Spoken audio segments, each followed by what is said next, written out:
Good morning from the Kennedy Space Center in Florida. This is Space Shuttle Columbia Launch Control. Our countdown for launch of Space Shuttle Columbia on mission STS-107 is continuing on schedule this morning. Launch remains scheduled to occur at 10:39 a.m. Eastern Time, and our launch opportunity window extends for about 2 hours and 30 minutes.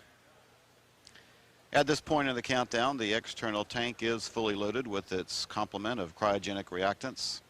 At about 3 o'clock this morning Eastern Time, we began operations to load the external tank with its 500,000 gallons of liquid propellants that are used by the shuttle's 3 main engines, and tanking operations were completed about 3 hours later. Currently, work at Launch Pad 39A, as well as operations here in the firing room number 3 of the Launch Control Center, everything continues as planned. No serious technical issues or problems are being worked or discussed by the launch team or by mission managers who've also gathered in the firing room for this morning's launch. And we do anticipate an on-time liftoff of the Shuttle Columbia and the 7-member crew who at this time are in the process of departing their crew quarters for the launch pad. Within the past few hours, the launch team, with the assistance of the astronaut support personnel in the orbiter's crew module, have completed the pre-ingress switch list used to verify that the shuttle's cockpit switches are all in the proper position and configuration for the flight crew's arrival. This is a 16-day science mission. It's dedicated to various competitively selected and commercially sponsored experiments in space, life, and physical sciences. We have an international crew of 7 on board, including the first Israeli astronaut. The astronauts will be working 24 hours a day in 2 alternating shifts to carry out experiments in the areas of astronaut health and safety, advanced technology development, and Earth and space sciences. This mission will give more than 70 international scientists access to both microgravity environment of space and a set of 7 researchers for the full 16 days in orbit. Weather forecasters are continuing to indicate very favorable weather conditions today. We will have clear skies. Our temperatures will be in the low 60s at launch time.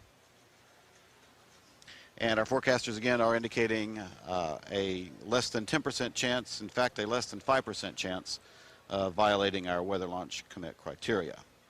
Again, everything is going well and as planned with the countdown for the launch of Columbia scheduled for 10:39 a.m. Eastern Time on shuttle mission STS-107. At T-minus 2 hours, 45 minutes and counting, this is Shuttle Launch Control.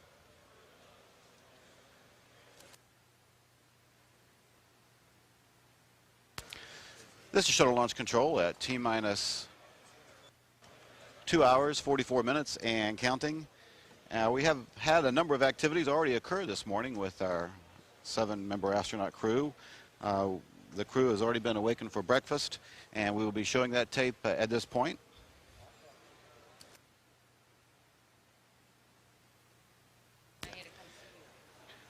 And we have our 7 astronauts seated at breakfast. Ilan Ramon is there. He is the representative from the Israel Space Agency, a first-time flyer, as well as David Brown, William McCool, who will be our pilot on this mission, and our commander for this flight is Rick Husband. Laurel Clark, one of the 2 females on this mission, Mike Anderson, and of course Kopna Chawla, rounding out the 7-member crew. This again was taken at about 6 o'clock this morning Eastern Time at the crew quarters. Astronauts have been awakened at different times. They're on 2 separate shifts on this mission to cover the 24 hours that we'll be doing scientific research.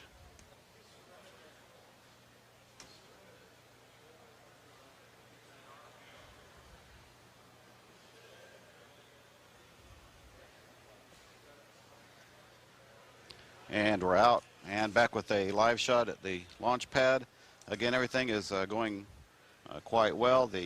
Following the breakfast, the crew was given a briefing on our weather conditions, and again, the weather conditions here at Kennedy Space Center today are near perfect for our launch.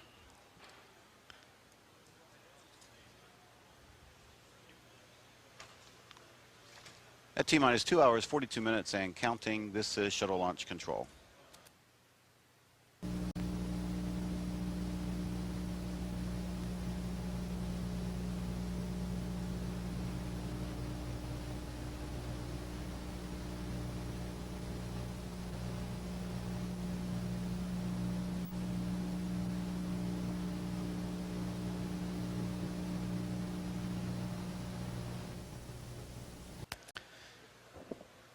This is shuttle launch control at T-minus 2 hours, 35 minutes and counting.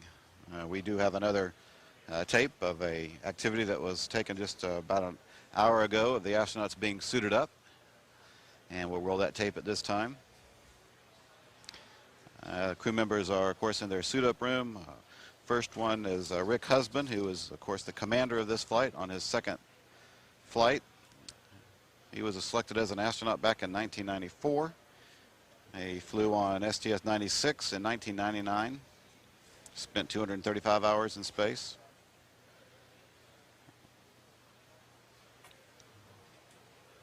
William, or Willie McCool, is our pilot on his first flight. He was selected by NASA as an astronaut in 1996, and on this mission he'll be responsible for maneuvering Columbia as part of several experiments mounted in the shuttle's payload bay.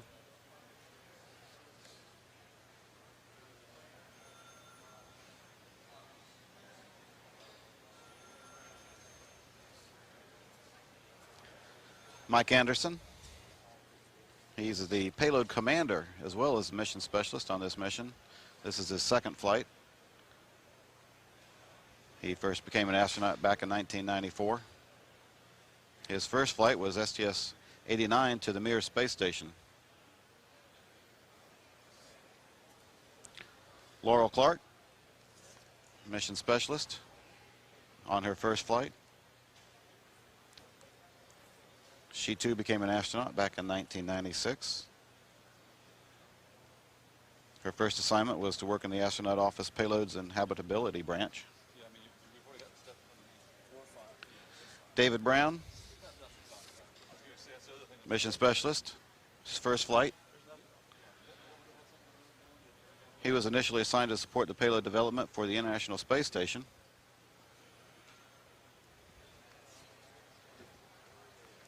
Kopna Chawla, mission specialist, and she was the prime robotic arm operator on STS-97, or excuse me, STS-87 back in 1997. This is her second flight. And Ilan Ramon, colonel in the Israeli Air Force. He's the prime crew member for the Mediterranean Israeli Dust Experiment, and this is his first flight. And back to our commander.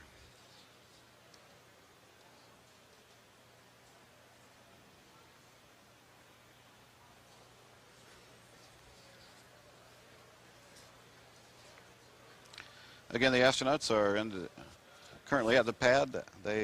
This tape was taken about an hour ago as they were being suited up. The astronauts are currently on their correct timeline for launch on time today at 10:39 a.m.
And we have one last tape that we'll be playing this morning of the crew activities today. That's the crew as they were preparing and walking out to the astronaut van, which will take them to the pad. This is a crew coming out of their crew quarters as a unit on the 3rd floor of the operations and checkout building. All of our astronauts, of course, are now suited, and they are getting onto the elevator that will take them down to the ground floor and to the astronaut van, which is waiting for them.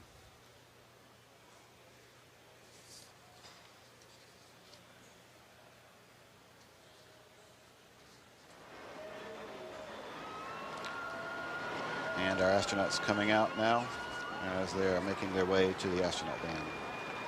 Commander Rick Husband, payload specialist Ilan Ramon, pilot William McCool, and mission specialist Michael Anderson, David Brown, Laurel Clark, and Kalpana Chawla.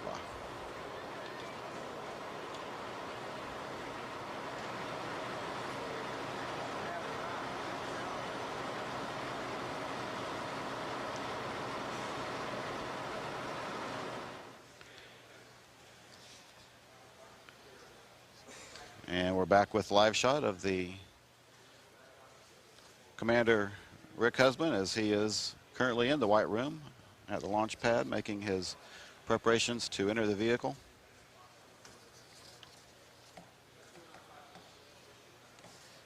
Rick Husband is a colonel in the U.S. Air Force, and again he is the commander of this mission.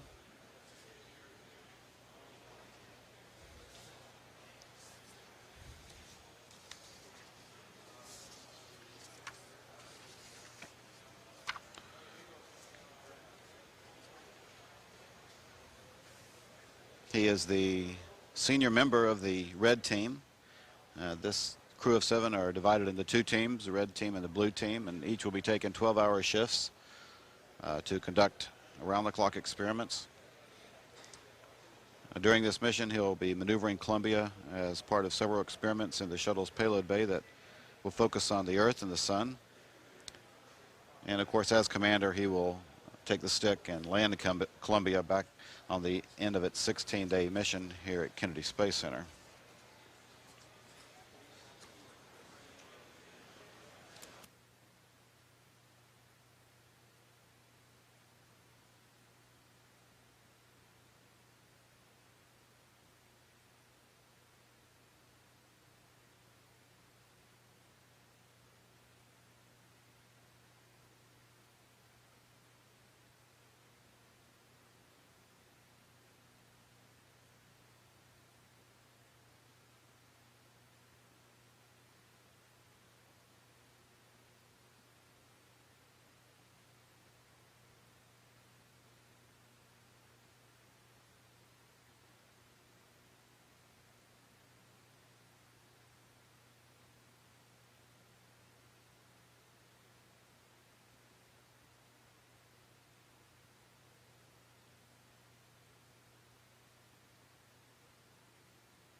And the NASA test director, Jeff Spalding, has given approval for the crew to begin entry into the vehicle. Again, this 7-member flight crew have arrived at the pad, and they are now in the process of entering the vehicle to occupy their assigned seats. Commander Rick Husband, the first to enter the orbiter, as is the tradition and the custom for the shuttle commander, and he will then be followed by his fellow crew members, each taking their seats in the orbiter's flight deck and on the orbiter's middeck.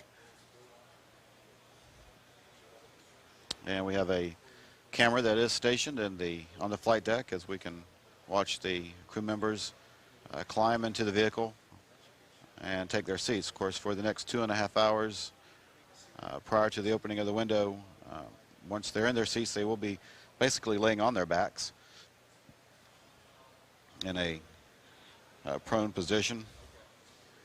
And you can see husband climbing in somewhat difficult, cramped quarters there. He has astronaut support people that are assisting him, and they will continue to assist him and the other crew members until they are all completely strapped in. Once they are strapped in, they will do voice checks. In fact, once they are hooked up to the comm system, they will begin those voice checks with ground controllers here at Kennedy Space Center, as well as mission controllers at Johnson Space Center. So Commander Husband is currently on board, and we will be looking for the other crew members to follow shortly.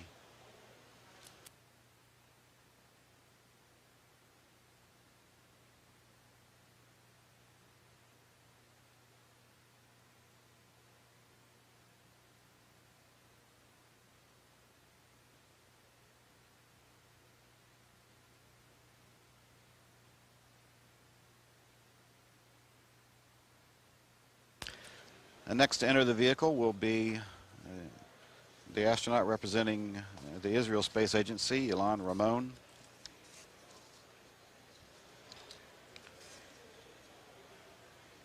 Ramon is a colonel in the Israeli Air Force. He received a Bachelor of Science degree from the University of Tel Aviv in 1987.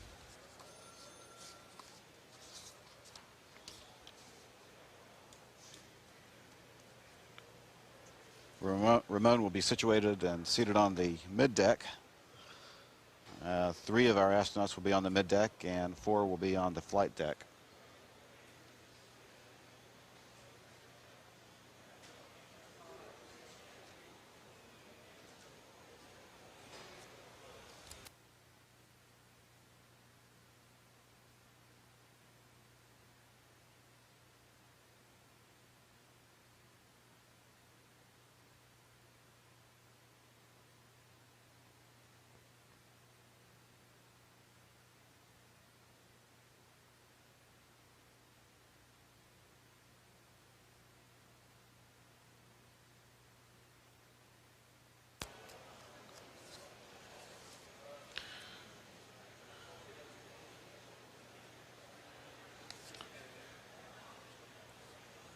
Back in 1997, as we see Ramon get on board the orbiter Columbia, back in 1997, the Israeli Air Force selected Ramon as a payload specialist, and then in 1998, he reported for his first training at the Johnson Space Center.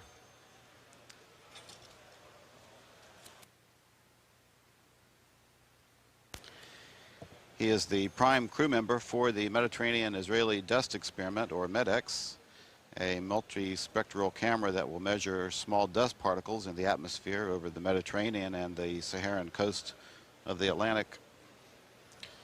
He'll be working with a number of other experiments, including the ESA Advanced Respiratory Monitoring System, water mist fire suppression, and structures of flame balls at low Lewis numbers experiments, as well as other experiments including physiological and biochemistry studies. Ramon is a member of the Red Team and will be again the prime crew member for the MEDEX experiment. And he is currently taking his seat on the middeck.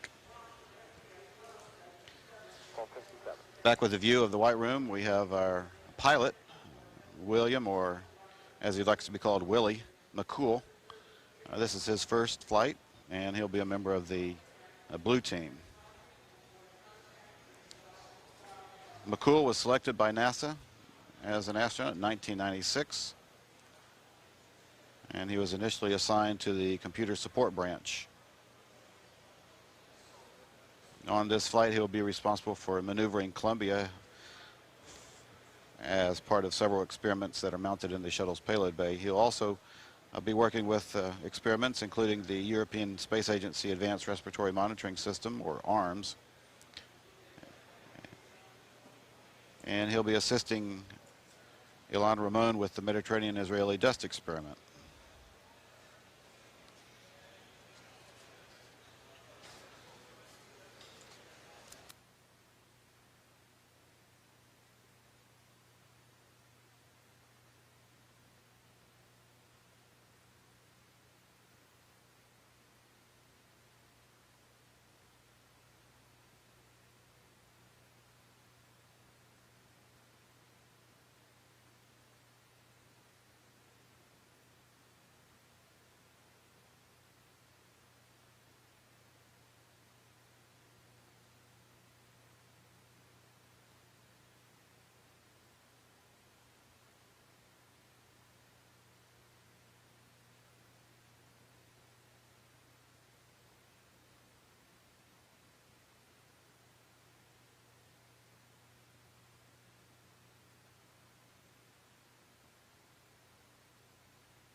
OTC, FCP. Go ahead, FCP. May I speak to ASP, please? ASP, OTC. Go ahead, sir. ASP, could I have you on R11, please? Moving to R11. Ready on R11. R11, supply H2O, galley supply valve switch closed, 15 seconds max hold until talkback closed and release. That's complete. Could I have your name, please? H-U-R-L-E-Y. H-U-R-L-E-Y, copy. Could I have you on ML86 Baker, please, ask? Give me 1 second. Copy. CMPC 30 is complete. ASP Hurley, H-U-R-L-E-Y.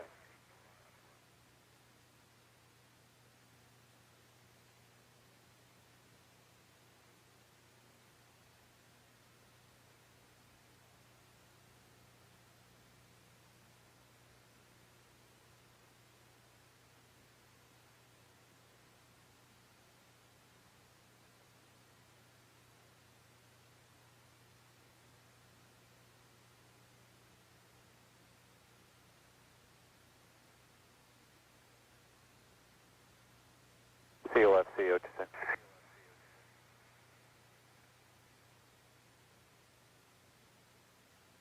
COFC, you gotta go to pick up with 533 per the clock, standing by on 535. Copy that. Ready on ML86 for the F. Copy, ML86 Baker, row A, main C. Supply H2O, galley supply, circuit breaker, open please. That's complete. And also on ML26. Oh, I need you on ML26 Charlie now. Ready. Supply H2O. Tank A supply valve closed. Tank vent valve to vent. Those steps are complete. Copy. I can release your ass. Thank you.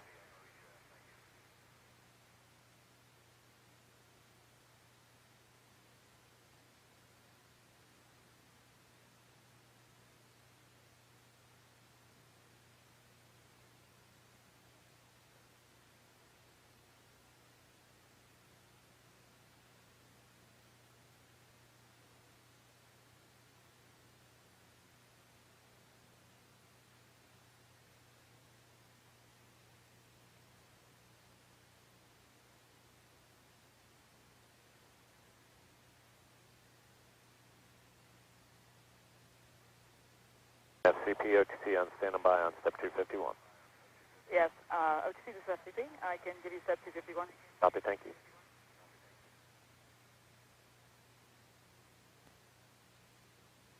OTC DPS 212. Go DPS.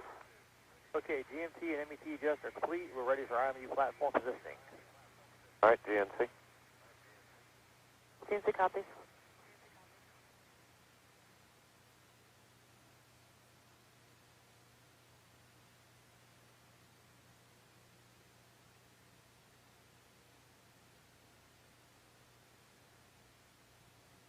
Yes, that's step 552. For TC. Copy.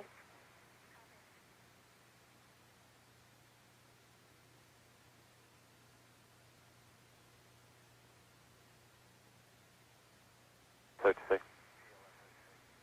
This is CGLS. Standing by on step 504. Say about another 5 minutes or so. Copy.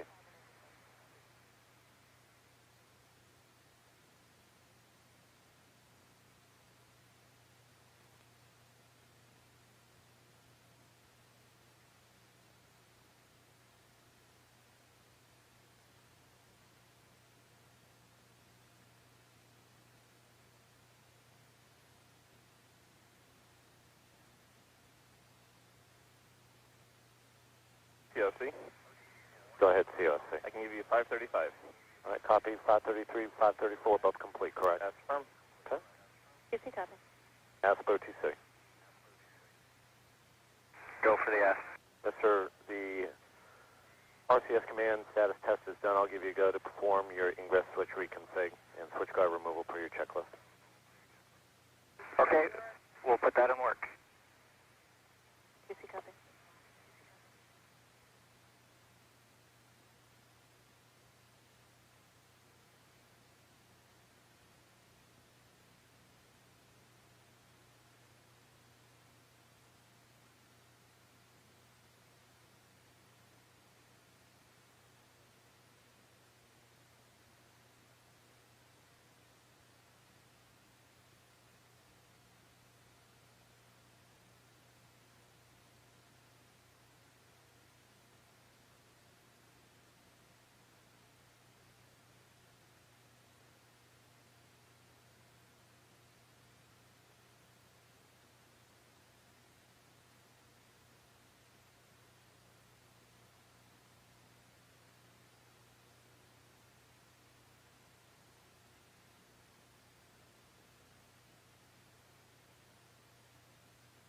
TC, CBSE 212.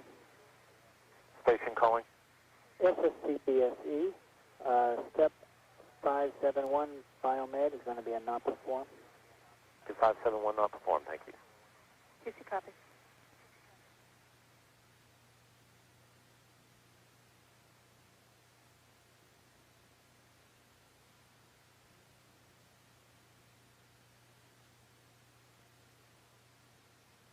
That's OTC. That's CGSS. I'll give you a go on step 562, 5 o'clock. Copy that.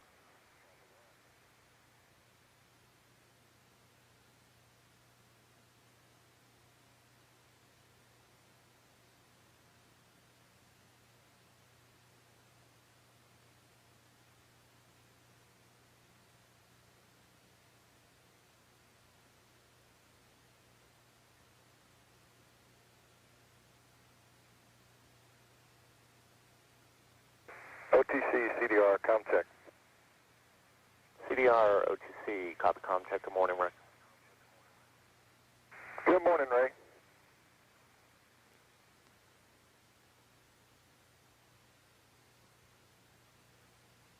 OTC, OVCC, go. Yes, sir. PLT is aboard. Copy PLT at 1307. And with that, the pilot has now made his way through the crew hatch and is making his way up to the flight deck, where he will take a seat next to the commander, who is already on board and in the process of conducting voice checks. Welcome aboard, Rick. Thank you very much. Good morning, Jeff. And once the commander and the pilot are seated in the flight deck, they will again perform a variety of communications checks and begin the process to reconfigure the cockpit control switches as necessary for the final hours of today's countdown. And the other crew members are in the process of taking their turns entering the vehicle, taking their assigned seats behind the commander and the pilot on the flight deck and on the middeck.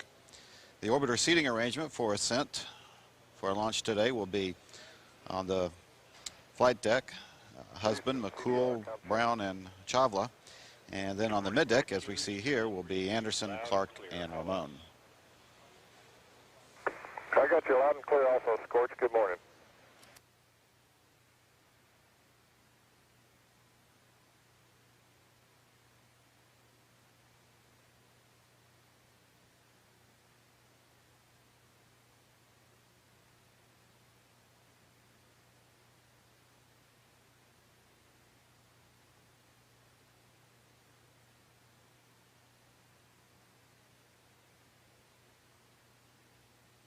This view from our strap-in camera is of the middeck again, and we have two of our astronauts of the three that will be on the middeck, Ramon and Anderson, of course, have taken their seats, and they will soon be joined by Laurel Clark.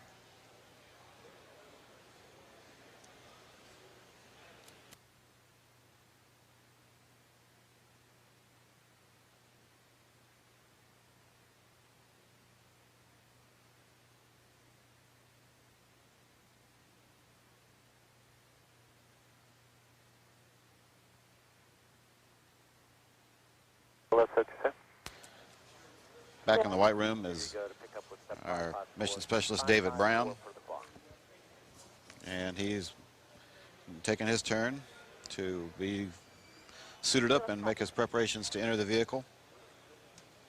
This will be his first flight, and he is a member of the blue team.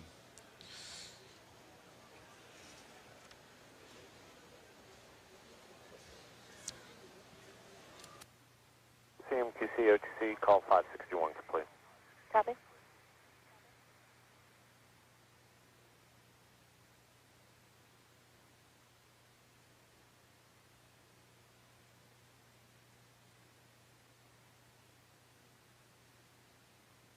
QC on channel 162 for CTLS.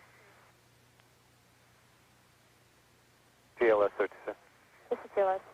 Do you want a QC? Yeah, we'll need a QC on channel 162 when we begin next. All right. QC copy.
And operations proceed to continue to assist our astronauts entering the vehicle today. All the astronauts have been at Kennedy Space Center since Sunday evening, and during their stay here over the past several days, they've been through the standard pre-launch activities, including flying in the shuttle training aircraft, going over their pad procedures, which they are practicing in putting into place right now and taking part in orbiter and payload status briefings. They've been thoroughly briefed on today's weather conditions, which again are exceptional. We are not working any weather issues or concerns at all at this point. Sir, step 305, I was given a time of 0840. Is that a hard time? That's correct. All right.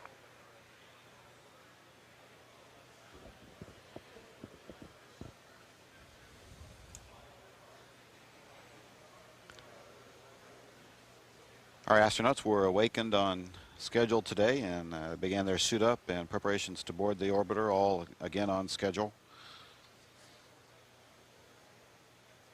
Members of our closeout crew are shown on the video monitors wearing their white coveralls, and the astronauts, of course, are dressed in the orange flight suits.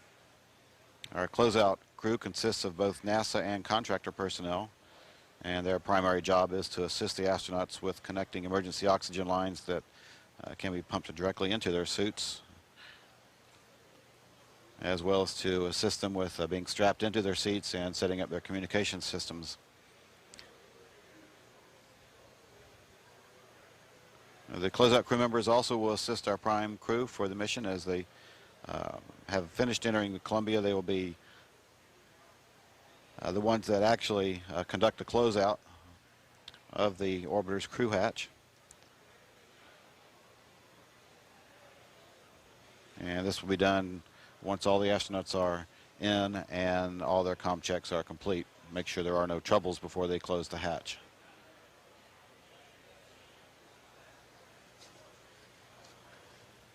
CO, CO, this is through FD, go. Sir, step 548 through 551, where do you stand on that?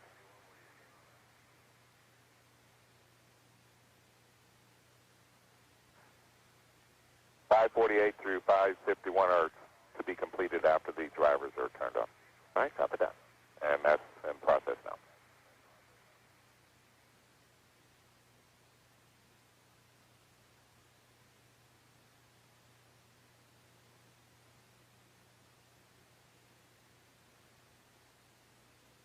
BC GNC. At GNC. I'll give you step 553.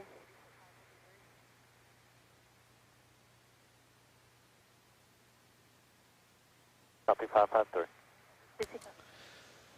This mission will be carrying SpaceHab's Research Double Module, and it will be making its first flight on mission STS-107. The double module is a pressurized aluminum habitat that is carried in the Space Shuttle's cargo bay to expand the working space aboard the shuttle.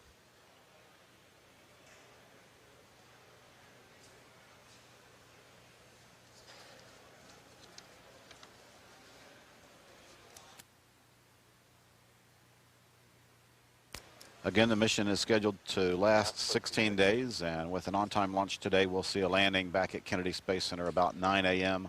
on February the 1st. OTC to GLS. At GLS. Yes, sir. Need to reach you. Step 555. Copy 555. Step 2 interrupt notification will be activated momentarily and may cause re-enunciation of error messages at systems consoles for interrupt monitored parameters currently out of GLS limits.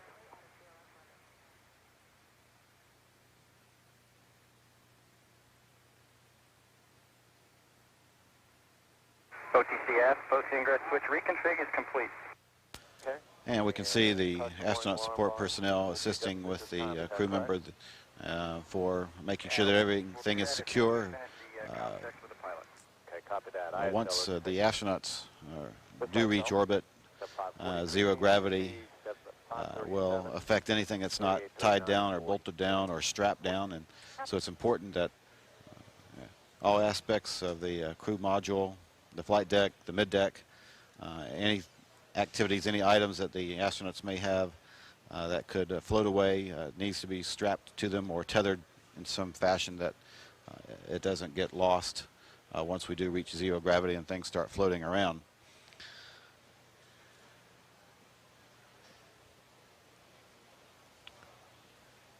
RSRT OTC 132 for air to ground. And the same applies to the astronauts on the middeck. We can see that the astronauts are laying on their backs. They will be in this configuration until we launch. And you can see hanging from the middeck lockers are straps that can assist the astronauts to adjust their position. If they need to pull up on that, they can. It helps them get in and, if necessary, get out. But at this point, everything is looking fine. We don't expect the astronauts to be doing anything other than their normal launch activities today. And launch is on schedule for 10:39 a.m. Eastern Time. 5 of our astronauts are on board. 2 are waiting to get on board. And QC 572 is also complete. Tech number of 5621. Check that. 4 of the astronauts are on board, and 3 are waiting to board right now. David Brown and Laurel Clark are seen here in a view together in the White Room as they await their turn to get on the vehicle. But again, everything is going well. No issues are being addressed. No technical problems are being discussed by the launch team and the firing room. Everything at the pad is going right according to plan. We're currently on schedule. So I can give you 563 and 564. Copy. And as is frequently discussed on launches here at Kennedy Space Center, the weather is often a topic of discussion, but today we don't expect to be even considering weather a factor in our launch attempt today. The weather forecasters have been predicting all along, and it's holding true that we're not looking at any weather constraints at all today.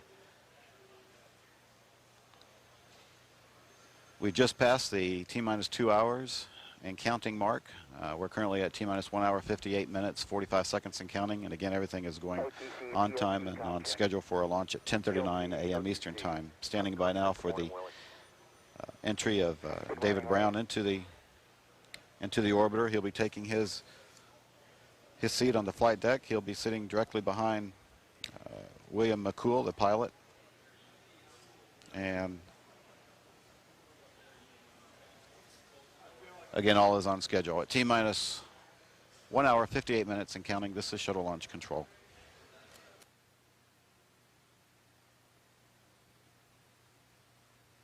NTD, PLT, com check. PLT, this is NTD. I have you loud and clear. Good morning, Willie. Good morning, Jeff. I have you the same.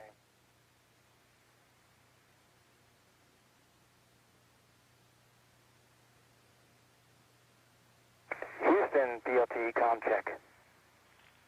Hey, Willie, good morning. Houston reads you loud and clear. How us? Good morning, Scorch. I've got you the same.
OTC, caution warning, alarm volume will now be adjusted using parameter 99.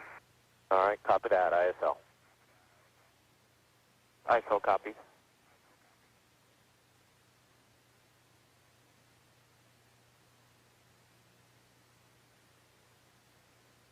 TNC 026. CNC? Stand by on step 575. I can give you 575. All right.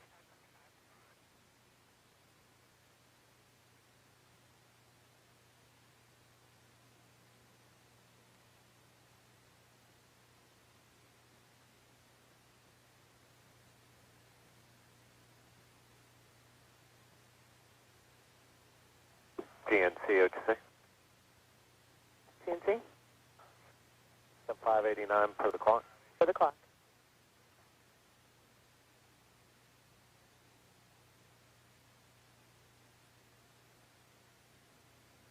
CP OTC. SPD go. Step 590 per the clock. Copy. OTC, caution warning, volume adjust is complete.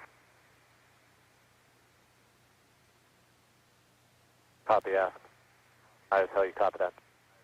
ISL copies. CC, that'll be 544 through 547. Copy. OTC, OVCC. Go ahead, OVCC. Yes, sir. MS1's aboard. Copy, MS1 aboard, 1324.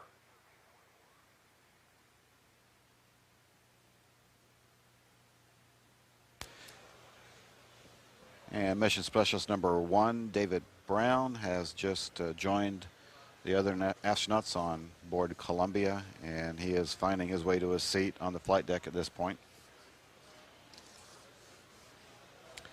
Space Shuttle mission STS-107 is the 28th flight of the Space Shuttle Columbia and the 113th shuttle mission to date, and it will give more than 70 international scientists access to both the microgravity environment of space and a set of 7 human researchers for the full 16 days of uninterrupted science.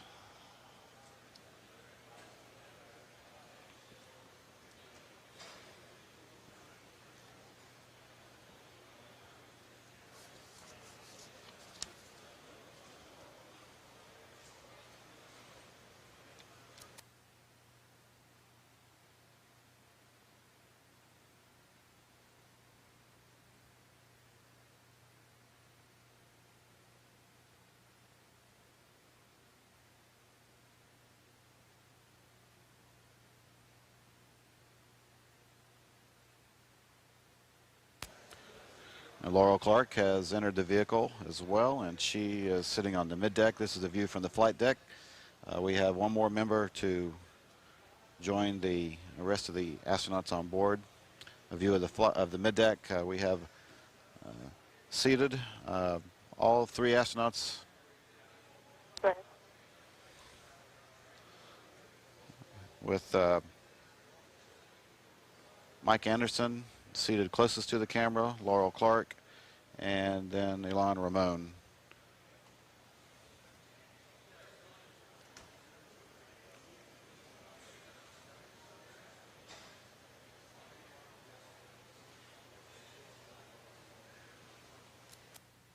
OTC, DS1, contact.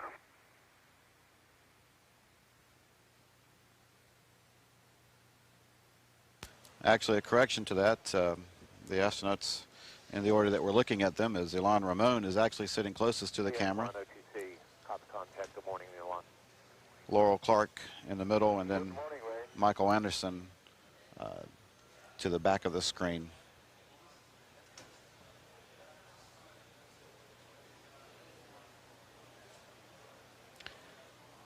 Again, these astronauts are being assisted with the closeout crew members, hooking up, making sure everything, all of their components are attached to their spacesuits, making sure that the communications are up and operational, and initial comm checks are being conducted as the astronauts actually get in.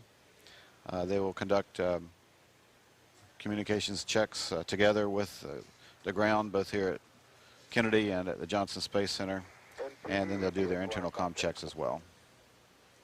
DS1, this is NTD. I have you loud and clear. Good morning, Elon. Good morning. I have you loud and clear.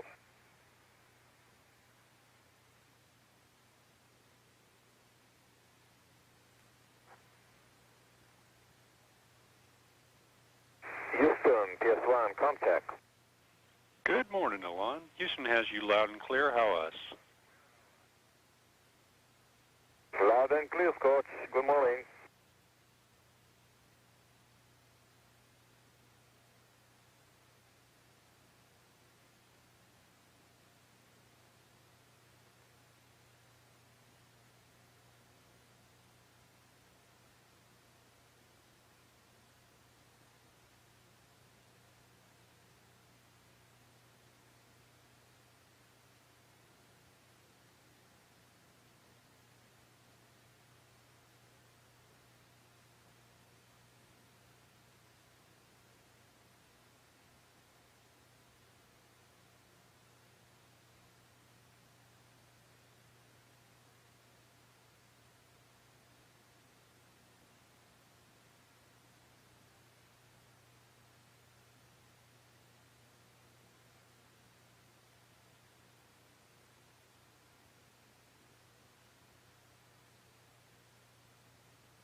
OTC, MS3, com check. MS3, OTC, copy contact. Good morning, Mike. Good morning, Ray.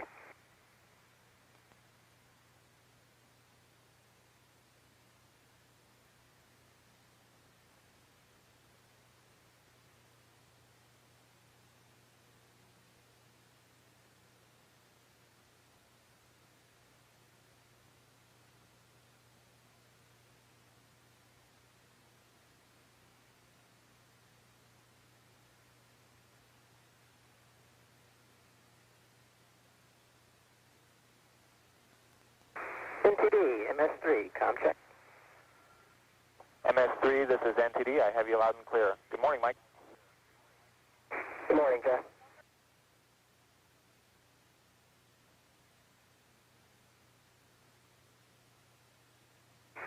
Houston, MS3, com check. Good morning, Mike. Houston has you loud and clear. How us? Morning, Scorch, have you loud and clear.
QC, CFCP. Go ahead, FCP. You get a CMQC on 153. CMQC, OTC. QC copied 153.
This is Shuttle Launch Control at T-minus 1 hour, 45 minutes and counting.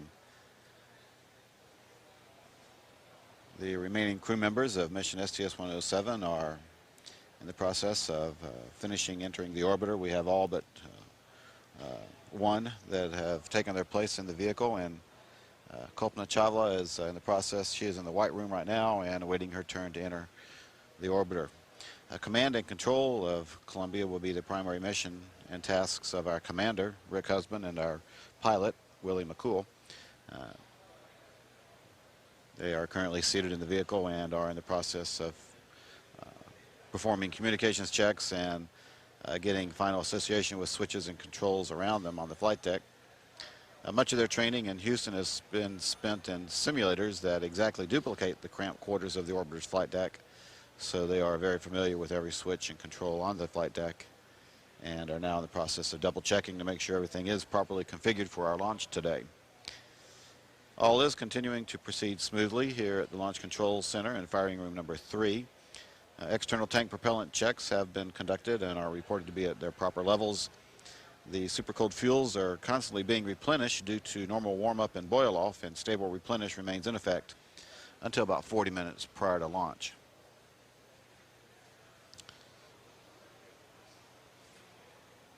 NASA's 2 solid rocket booster recovery ships are reporting on station as well. They're at sea about 140 miles offshore in the Atlantic Ocean. The Freedom Star and the Liberty Star ships are now performing an electrical search of the impact area to ensure that the area is clear of all non-authorized vessels. The Coast Guard is conducting similar checks. At T-minus 30 minutes prior to launch, the 2 SRB recovery ships will be located about 7 miles from the predicted impact points of the solid rocket boosters. The solid rocket boosters are jettisoned about 2 minutes after launch, and it takes them about 7 minutes from that point to parachute to the surface of the ocean. Line item 354 has been removed from the consent list. The booster recovery operations take about 5 hours once the recovery ships reach the boosters, and the boosters are bobbing in the vertical position until our scuba divers from the ships are able to actually plug and drain the water from the core. Once the boosters are configured in a horizontal position, they are ready for the tow back to hangar AF located at the Cape Canaveral Air Force Station. And then once back at the hangar, the boosters are refurbished and reused on future shuttle flights.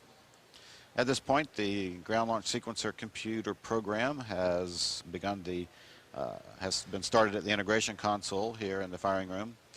Engineers are beginning to set up the specific tables in the launch processing system that the ground launch sequencer will use as its guideline for allowing the launch countdown to continue. All personnel except those few who are needed at the pad this morning have been sent back to the fallback areas as launch operations for Columbia's flight today continue on schedule.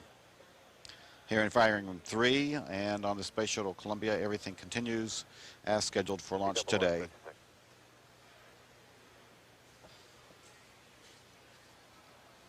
Lois, you'll have a go for step 592 per the clock. Copy.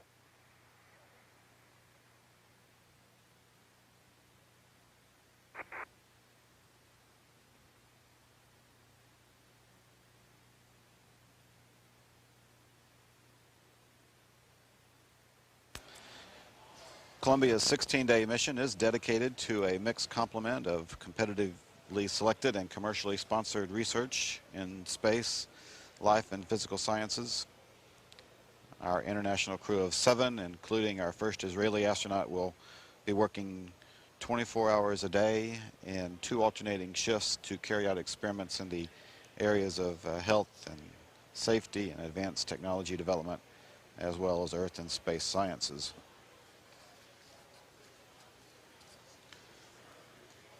When Columbia is launched from Kennedy Space Center, it will carry a Space Hab Research Double module in its payload bay. This module is offers a pressurized environment that is accessible to the crew while in orbit using a tunnel from the shuttle's middeck.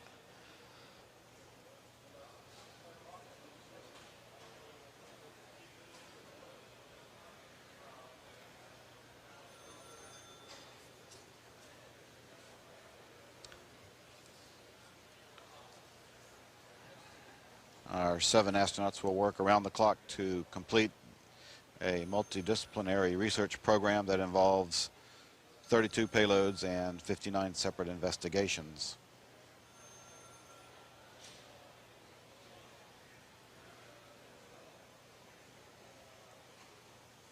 ECL, what'd you say? Go ahead. We're going to pick up with step 305 here in 30 seconds. Sure, we can do it. Okay. ASP OTC. Go ahead. I'm going to need you on panel L1A2, please.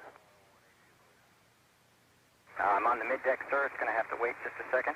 Copy that.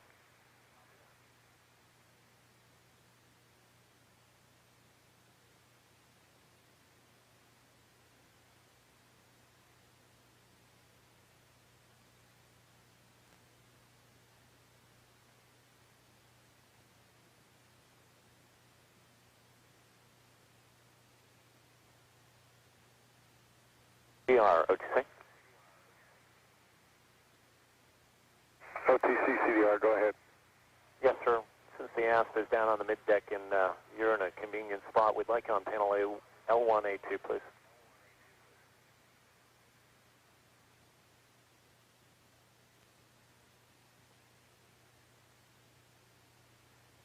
Okay, CDR is ready on panel L1.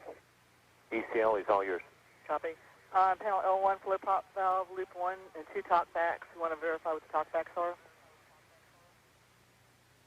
And I'm sorry, if you could repeat that. The talkbacks for the prop valves for the Freon loop. 1 should be in payload. Just want to verify. And 2 interchanger. That's a firm. And that's a firm. We've got loop 1 in payload and loop 2 in interchanger. Copy. Copy that, CMTC. That's firm. She copied. Okay. And see on L1, flow prop valve, loop 1, switch to interchanger.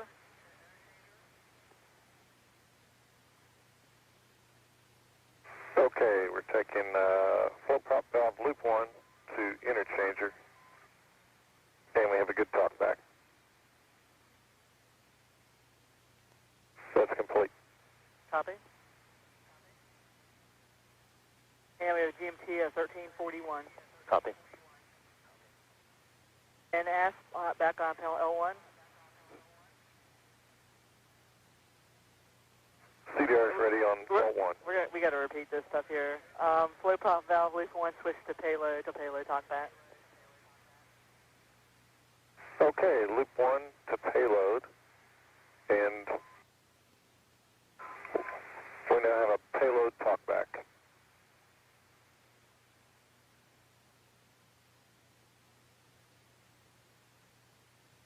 And on L1, that's complete.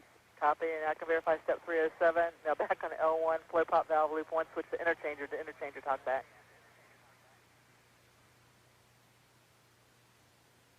Okay, we copy. Taking loop 1 back to interchanger.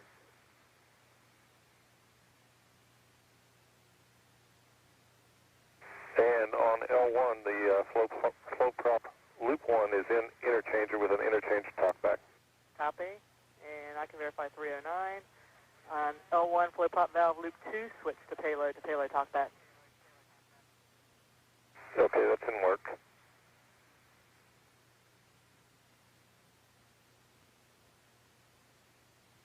And that's complete with a good payload talkback. Copy.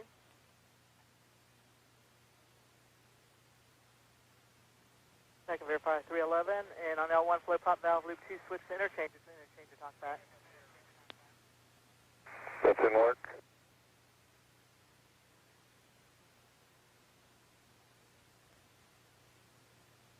And that is complete with a good interchanger talkback. Copy. And I can verify 313, and ATC work complete. Copy, thank you. And all stations on air to ground, verify all systems are ready for crew module closeout. OTC, OVCC. At OVCC. Yes, sir. MS2 is aboard. Copy MS2 at 1343.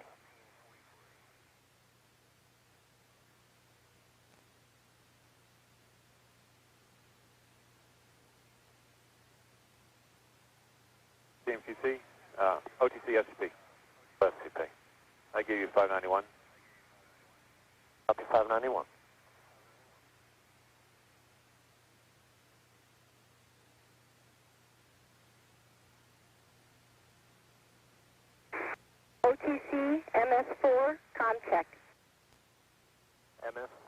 OTC, copy comm check. Good morning, Laurel. Good morning, Ray.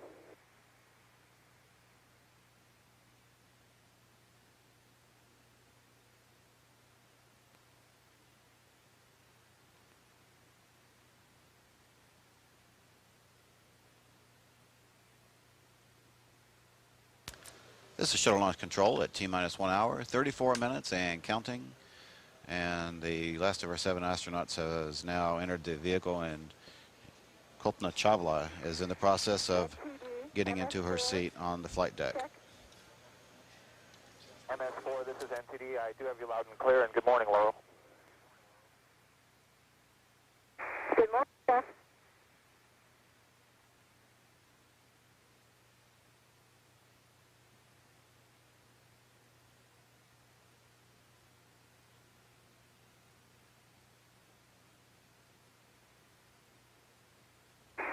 Houston, MS4, comm check. Good morning, Floral. Houston has you loud and clear. How us? Loud and clear, good morning, Scorch.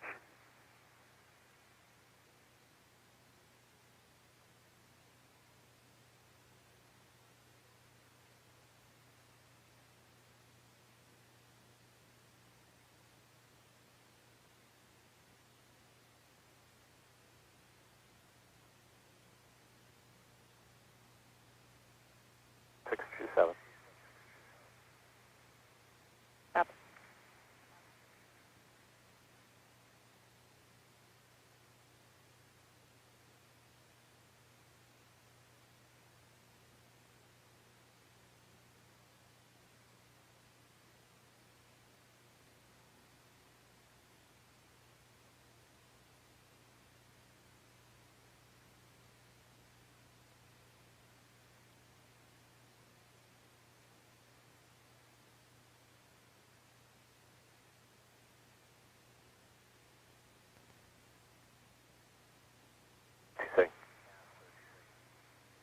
Go ahead, sir.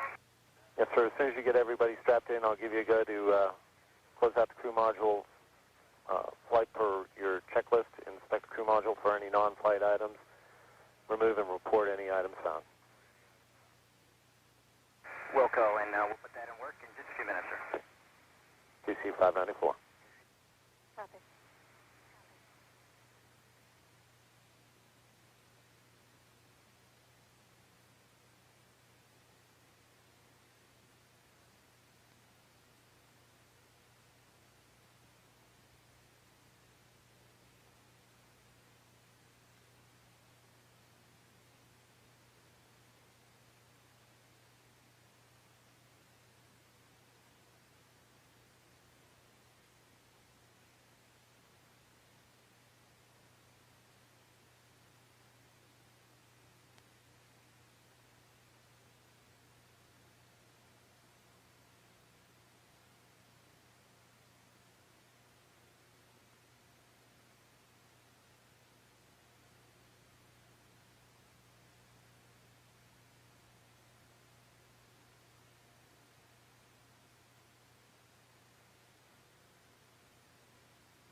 OTC, OVCC.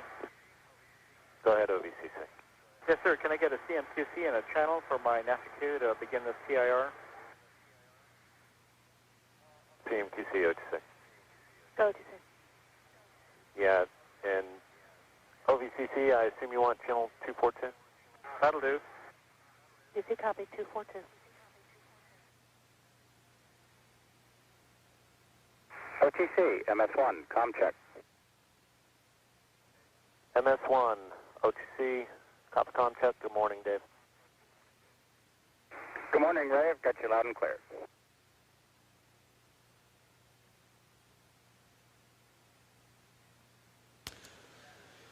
This is Shuttle Launch Control at T-minus 1 hour, 30 minutes and counting. Everything continues to go well as our launch team works to finalize all aspects of preparations for the launch of Space Shuttle Columbia on mission STS-107 today. Our launch time is at 10:39 a.m. Eastern Time with a window that extends for about 2.5 hours. At this point in the countdown, the booster test conductor is in the process of verifying that the chamber pressures in the solid rocket motors are at the appropriate levels. MS1, this is NTD, and I have you loud and clear. Good morning, Dave. Good morning, Jeff. I've also got you loud and clear.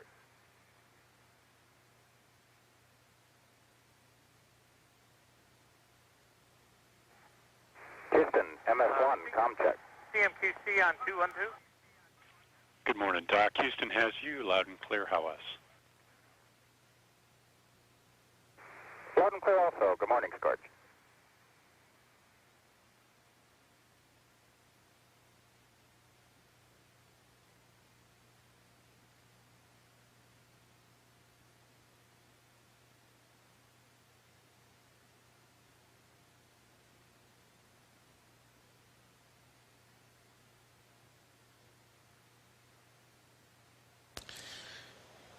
Air-to-ground voice checks are being conducted between the crew and the mission managers in the firing room, launch directors, and flight directors at Johnson Space Center. And crew cabin closeouts are starting to wrap up now that all 7 astronauts are on board Columbia, waiting for a launch coming up here at 10:39 a.m. Eastern Time. All checks of the payload's instruments have been conducted and completed, and engineers and managers are reporting no technical issues in the payload community.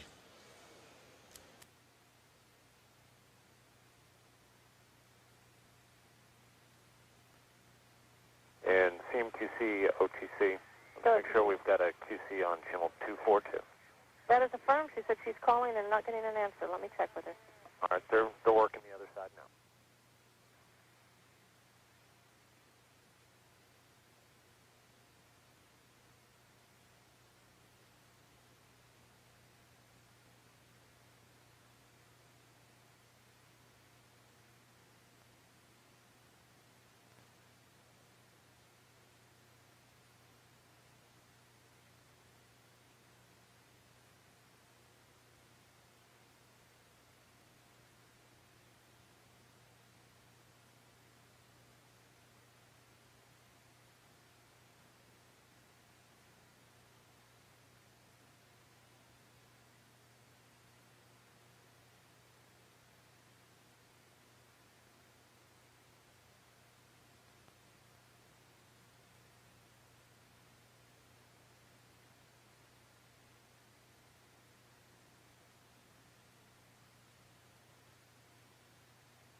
Step 656.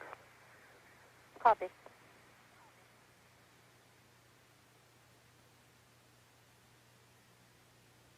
GNC OTC. GNC, Step 657. we're ready. 657. Copy.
problem as before. Yep.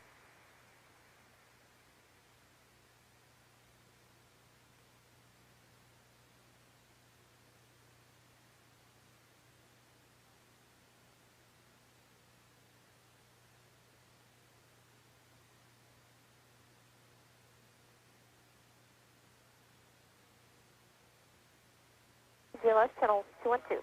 So GLS. Yes, sir. Step 685. GLS initialization is complete. 2685, thank you.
CNTC.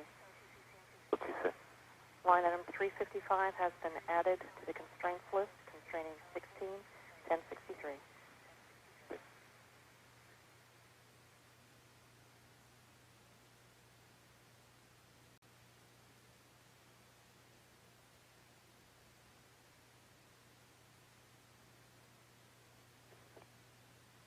PVD OTC. Yes, DVD. Step 672 and 671, I assume those will be not perform. I think we got both leewards open, correct? That's correct. Okay, QC not perform 671 and 2. Copy. 73 and 74 also not perform. Copy. OVCC OTC.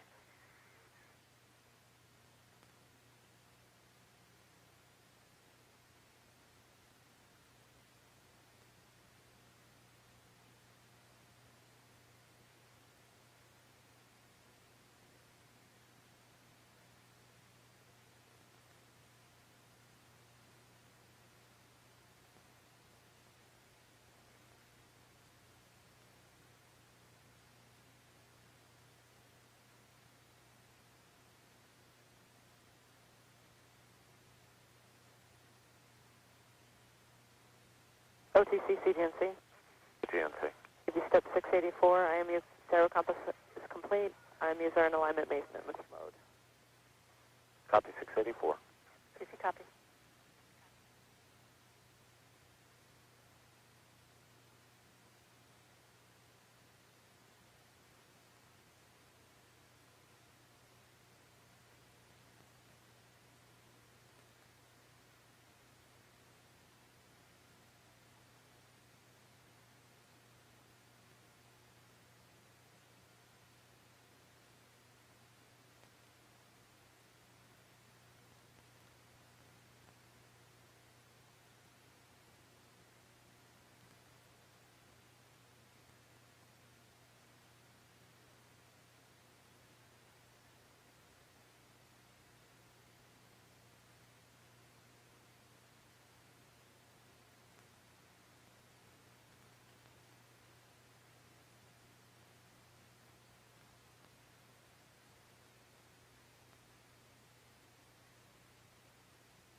And OTC, OVCC.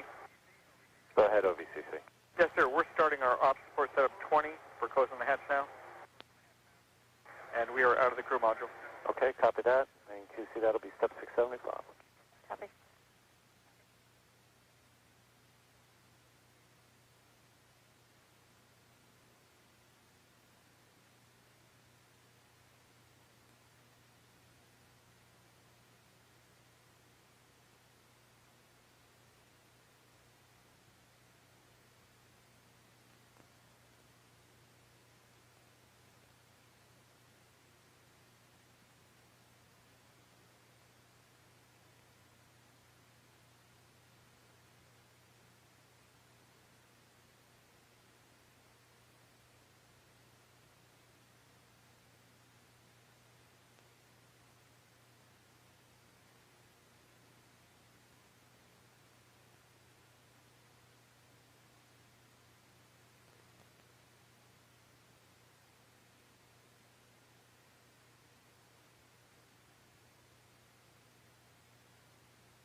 OTC, OVCC.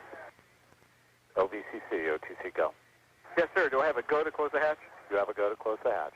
Copy that. And in work and going to 142 with AFM. Copy that. Standing by on your completion call. Copy that. I'll be right back.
RPS.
This is shuttle launch control at T-minus 60 minutes and counting.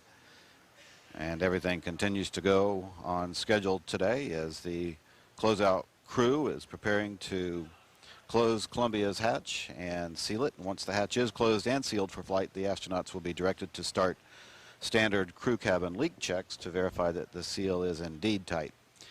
Once sealed, the commander will oversee the pressurization of the cabin to flight pressures.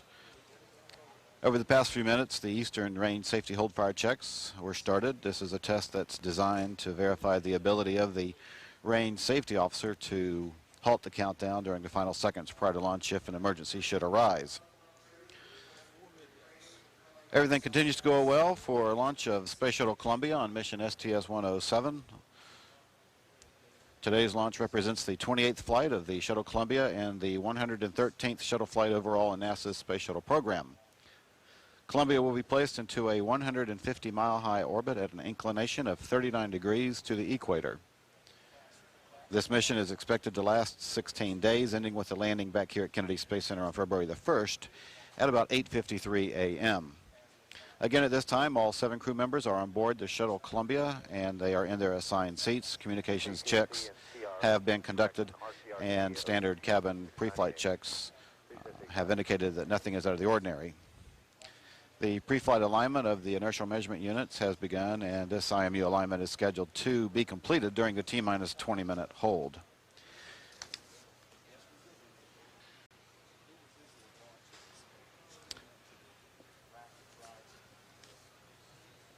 Everything continues to go well with our countdown. Space Shuttle mission STS-107. Our 7 astronauts are on board. They will be working around the clock to complete All of this research involving over 32 payloads and 59 separate investigations.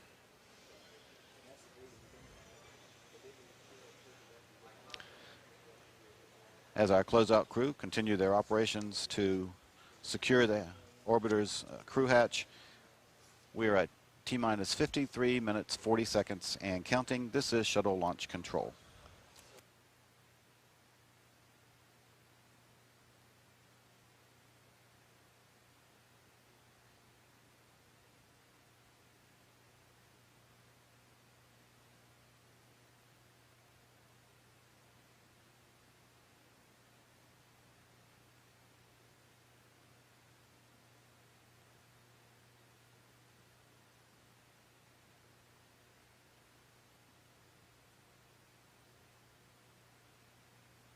CCME 026. Go ahead. Step 711 to you. Copy, going to 128. Do you have the D with that as well? Yes, I do.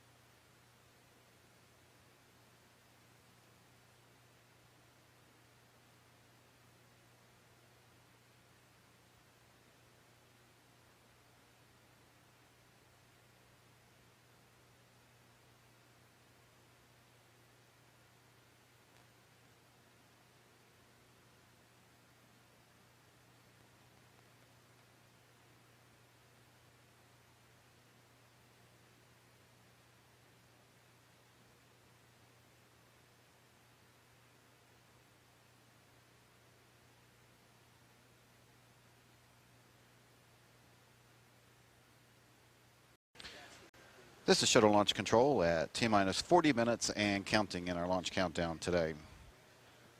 Where just a few minutes ago, NASA Test Director Jeff Spaulding was informed that the Eastern Test Range had completed its command tests and a Shuttle Range Safety Systems closed loop test was performed. This test simply verifies the paths of the destruct signals to the range safety ordnance located on the solid rocket boosters and at the tops and bottom of the external tank. And it's also used to check the status of the range safety signal.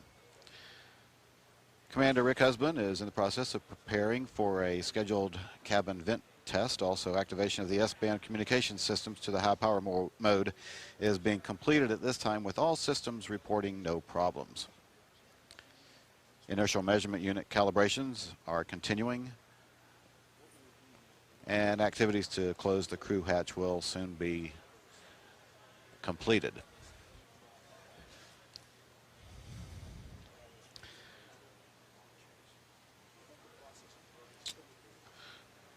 Again, all 7 of our astronauts are on board Columbia.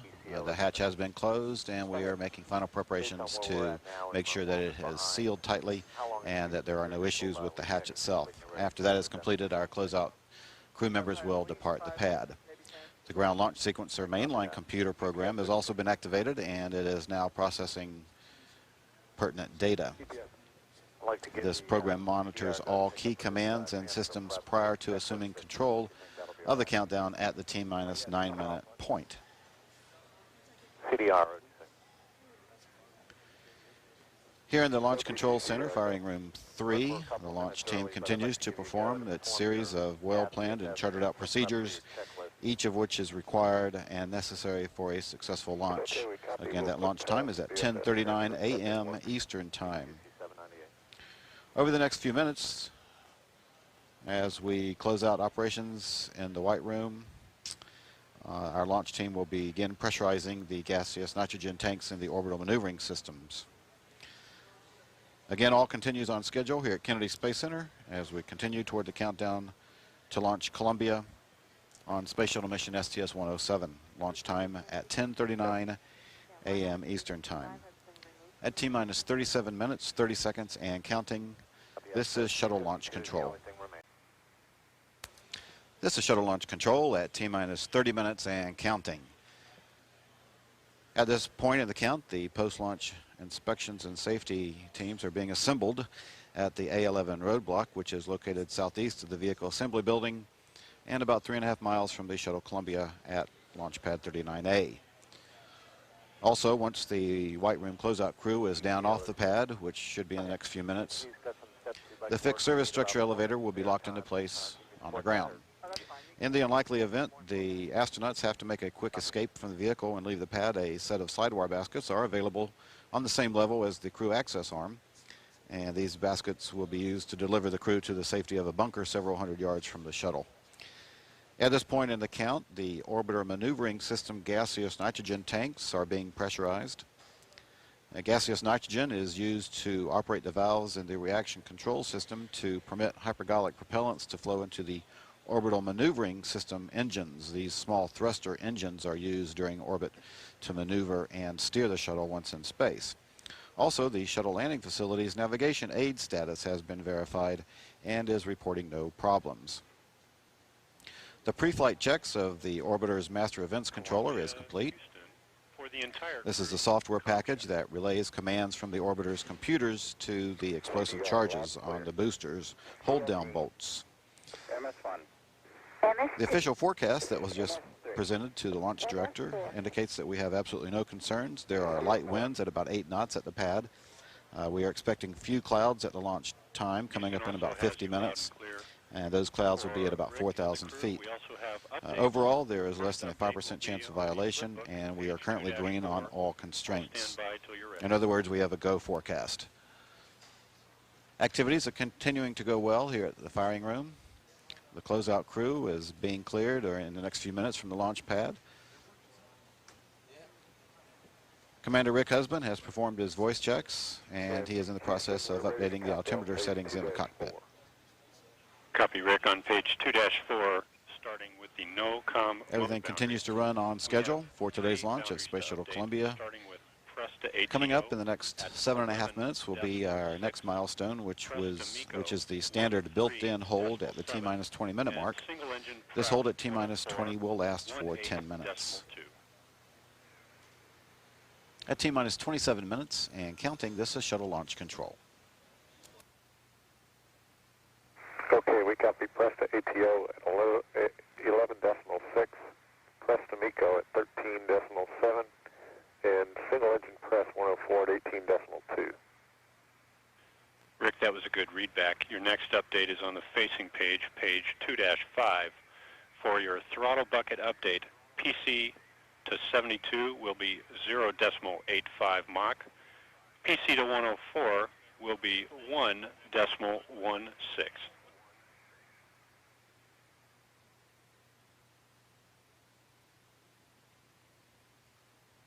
Okay, we copy PC at 72 at 0.85, and PC back up to 104 at 1.16. Good readback, Rick. Next, it'll be in the ascent checklist, page 6-2 and 6-3. I'll wait till you have that page out and ready to copy.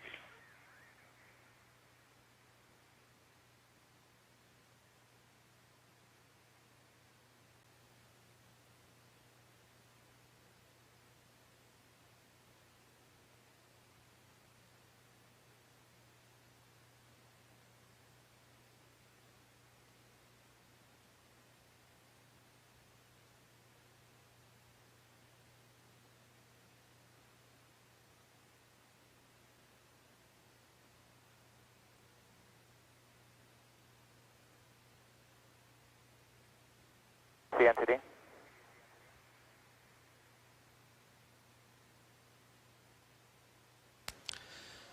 This is shuttle launch control, and we are approaching our hold at T-minus 20 minutes, about 30 seconds away at this point. The Director of Payload Management and Operations at Kennedy Space Center has pulled the principal payload managers, and they have all reported in and are ready to support launch today. And our 7 astronauts who will fly today aboard Columbia are in their seats and preparing for the final phase of our countdown. The astronauts themselves are reporting to be ready to fly. We're just a few seconds away from entering our first of 2 built-in holds. 3, 2, 1, and we are T-minus 20 minutes and holding. During this period, NASA Test Director Jeff Spaulding will ask members of the test team to verify that the correct computer software has been loaded into the computers for the remainder of our count. Also during this hold, we'll verify that their pre-flight inertial measurement unit alignment has been completed. The Landing and Recovery Director will soon ask if the shuttle landing site is ready and configured for launch, and also a readiness check of the transoceanic contingency sites will be made. A final check to see if the booster recovery ships are ready and on station in the Atlantic Ocean will be made in the next few minutes as well. At this time, we will go to the Johnson Space Center in Houston, Texas for a brief update by Public Affairs Officer Rob Navius from Mission Control. This is Mission Control Houston at T-minus 20 minutes and holding.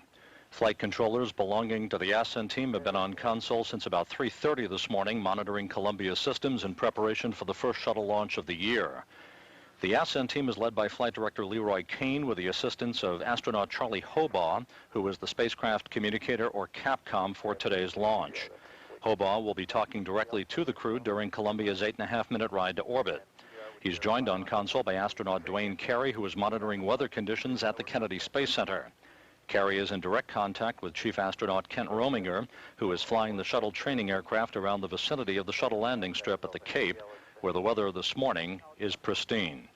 Shuttle flight controllers here in Houston are keeping tabs on the weather at the transoceanic abort sites in Spain as well, which would be used by Columbia's crew in the event of an engine failure early in the shuttle's climb to orbit. Morón, Spain is considered the prime transoceanic abort site today for Columbia and its crew. At launch, Columbia will be sent aloft on the collective power of its 3 liquid-fueled main engines and its twin solid rocket boosters, combining for a total of 7 million pounds of thrust. Shortly after solid rocket booster separation, Columbia's orbital maneuvering system engines will ignite for about 90 seconds, providing an assist for the shuttle and its scientific cargo heading uphill. A little less than 6 minutes into the flight, Columbia's onboard computers will command the shuttle's main engines to swivel, allowing Columbia to roll to a heads-up position above its external fuel tank during ascent. That maneuver will allow Columbia to gain more favorable communications with the tracking and data relay satellite system as it heads uphill. 8.5 minutes after launch, the main engines will be commanded to shut off, and the shuttle will separate from its external fuel tank, settling into an orbit around 150 nautical miles above the Earth, inclined 39 degrees to either side of the equator. The 7 crew members will go to work shortly after the shuttle's payload bay doors are open, activating space hab and scientific systems and unstowing gear. The blue team, pilot Willie McCool, payload commander Mike Anderson, and mission specialist Dave Brown, will begin an abbreviated 6-hour sleep period just after 1:30 p.m. Central Time as dual-shift scientific operations get underway in earnest under the watch of the red team, Commander Rick Husband, Kalpana Chawla, Laurel Clark, and payload specialist Ilan Ramon. By the way, at the time of Columbia's launch, the International Space Station and the Expedition 6 crew of Commander Ken Bowersox, flight engineer Nikolai Budarin, and ISS science officer Don Pettit, now in their 54th day in space and their 52nd day on board the station, will be orbiting over the northern Pacific Ocean south of the Aleutian Island chain as 2 mission control teams here in Houston simultaneously preside over dual spacecraft operations. So as we near final polling for a go, no-go decision for the launch of Columbia, the Ascent team and Flight Director Leroy Kane are set to take over control of the 28th flight of Columbia and the 113th mission in shuttle program history at solid rocket booster ignition. At T-minus 20 minutes and holding, this is Mission Control Houston.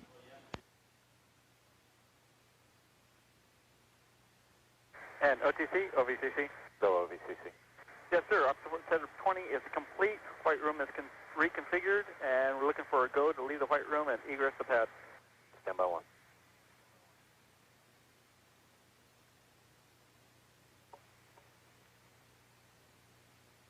FCO, NTD on 212 for comm check. A lot clear, how many? Copy you the same, thank you. Roger. OTC CGLS 212. Good GLS. This is step 885 is not performed. 885 not performed.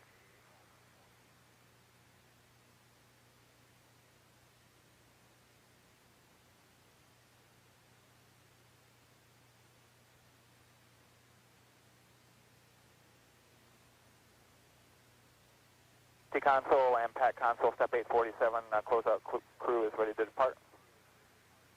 And OTC, I'll give you 848. Copy. OVCC, OTC. Safety copies 847. Go ahead, sir. You got to go to clear out of the FSS. Report clear. Copy that. And STM, I'll give you 850 to provide video tracking, please. STM copies in work, sir. Pack copies 847. CHGD, CGSS and JBFX verify active on channel 212 and monitor 232 for remainder of count. CHGD. CHGD on 212. Copy, call. CGSS. CGSS. And JBFX. JBFX. ECL and EPD and C-Power Fire X pumps will be started momentarily. ECL, you copy? Copy. EPD? CPD copy. And C-Power. C-Power copy. And STM, I'll give you 1017. STM copies in work. JRPS, O2C. JRPS. Configure the MTU test set, step 862. That's complete.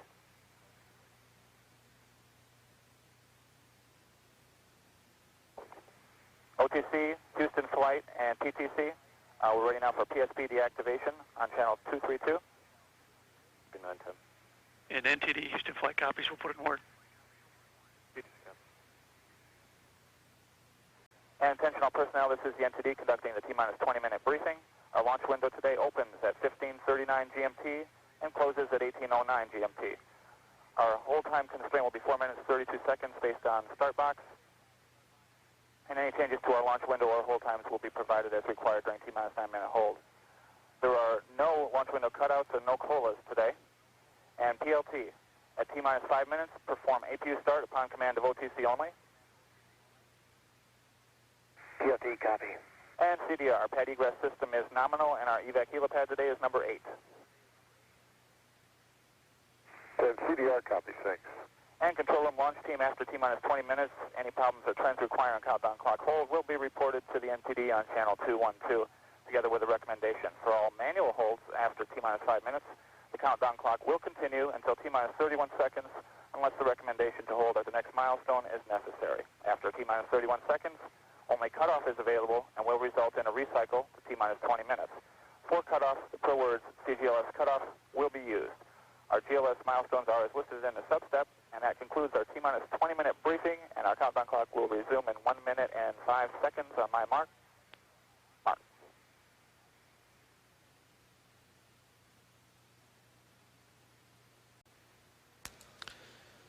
This is Shuttle Launch Control at T-minus 20 minutes and holding, and we're about 20 seconds away from resuming the count at the T-minus 20-minute mark. And as we come out of the hold, Columbia's onboard computers will transition to the terminal phase of the countdown configuration.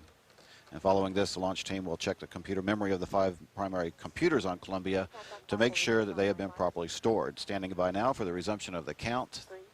2, 1, and we are at T-minus 20 minutes and counting. From this point until the T-minus 31 second mark, any of the scores of console operators in the firing room can ask that the count be held if a problem is detected on the system they're monitoring. A purge of the 3 onboard cryogenic fuel cells will be soon underway. The fuel cells are the small power plants that use liquid hydrogen and liquid oxygen to produce the electricity the shuttle will require in space. The data processing system engineer is confirming that the onboard computers are indeed in the process of making the transition to the terminal countdown configuration. This is about a 7-minute operation. And CMQC, can you verify all our constraints are clear at this time? All constraints are cleared, sir. Okay, we copy that. Thank you very much.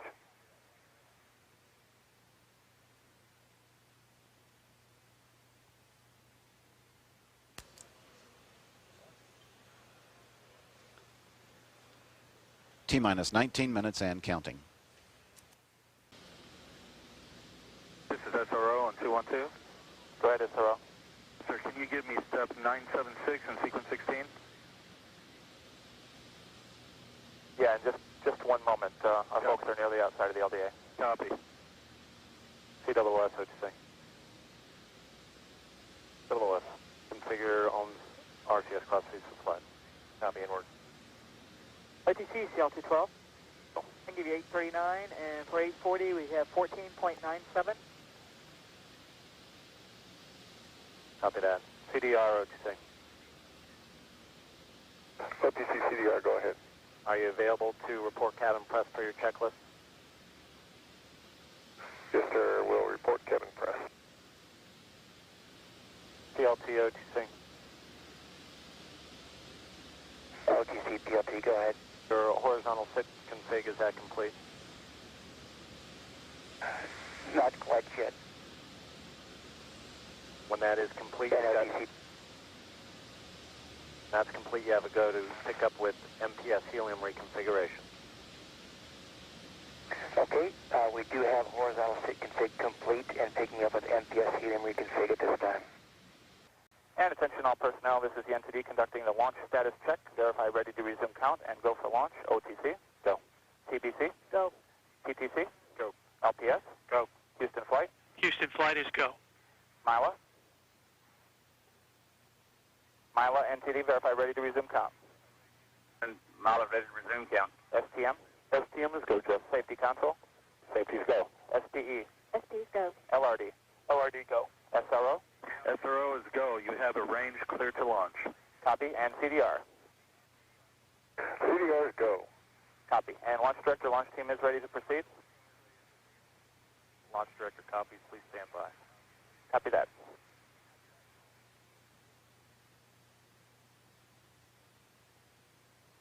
NTD ISL. Go ISL. All recorders activated. Thank you very much. HD OTC.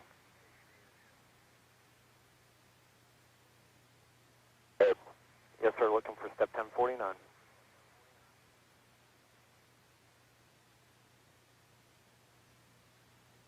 Launch director. And launch director 212. Yeah, launch director. The launch team is ready to proceed at this time. Copy. I'll perform my poll at this time. Chief engineer, launch director, verify no constraints to launch. Engineering team is go, Mike. Thank you, Charlie. KSC safety and mission assurance. KSC SMA is go, Mike. Copy.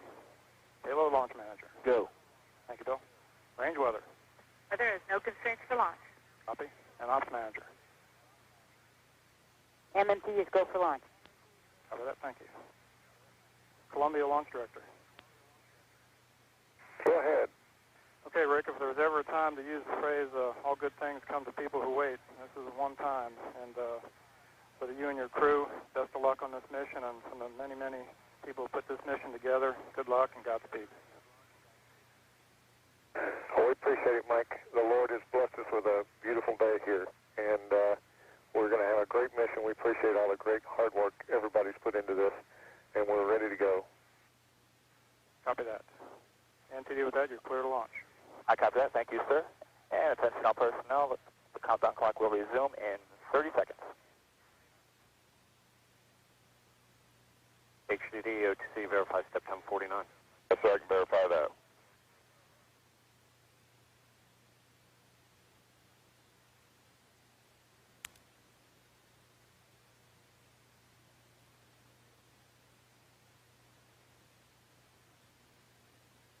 The countdown clock will resume on my mark. 3, 2, 1, mark. T-minus 9 minutes and counting. DLS auto sequence has been initiated.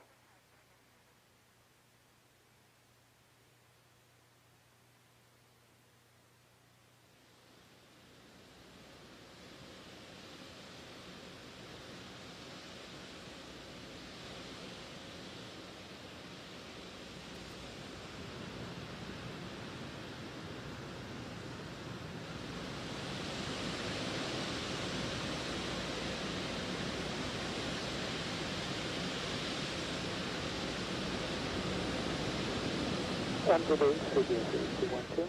Standby 1. PLT, OTC, connect essential buses to the fuel cells per your checklist. OTC, PLT, that's in work.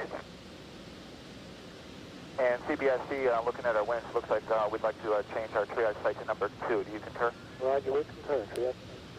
Copy that. And CDR, NTD? NTD, CDR, go. Okay, update based on our winds, we'd like to change our triage site to number 2.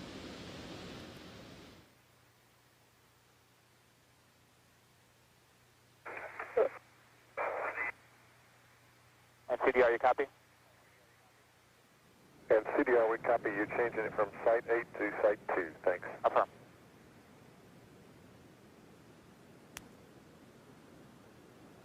OTC, PLT, essential buses are connected to the fuel cells. Copy that. DLS is go for orbiter access arm retract. CDR, OTC.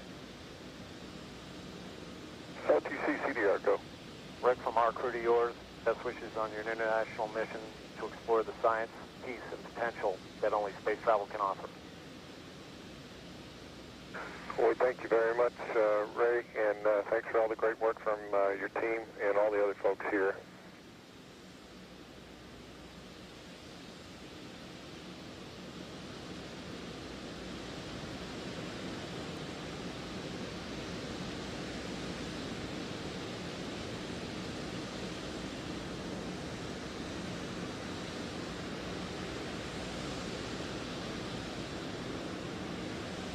Yes, sir, 26. Start APU strip shot recorders.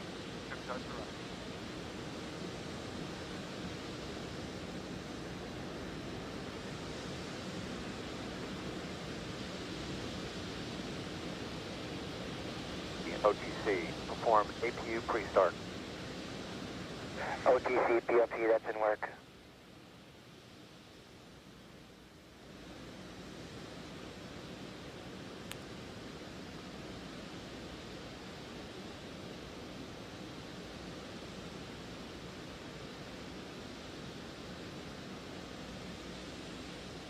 OTC, PLT, APU pre-start is complete with 3 great talkbacks.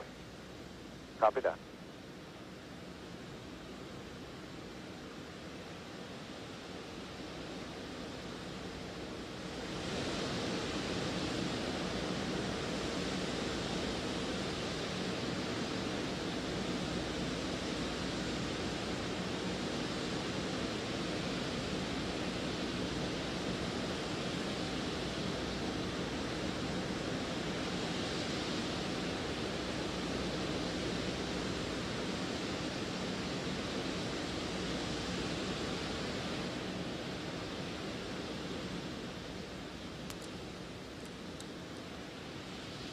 This is Shuttle Launch Control, and we are coming up on T-minus 5 minutes and counting. T-minus 5 minutes and counting.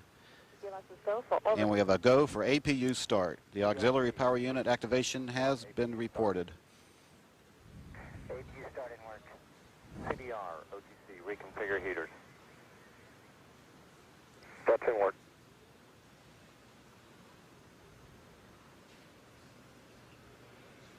OTC, CDR, reconfig complete.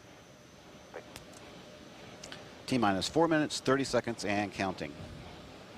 The primary objective of this shuttle mission is to conduct extensive scientific research and experimentation in space from the Space Hab double module. APU start is complete with 3 good APUs.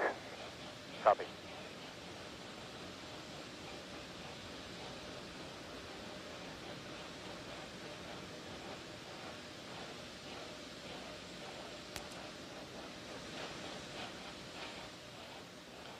T-minus 4 minutes and counting.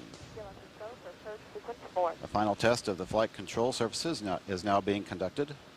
This is a programmed pattern of movements designed to verify the readiness of the launch vehicles, of the launch engines, and other flight control systems.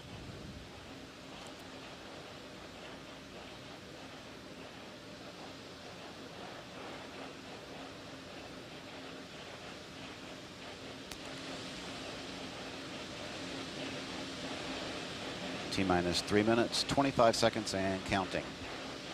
And final aero surface checks of the orbiter's wing elevons and rudder are being completed at this time. This verifies the orbiter's hydraulic systems. And next we'll see the 3 main engines be gimbaled as a final test prior to launch.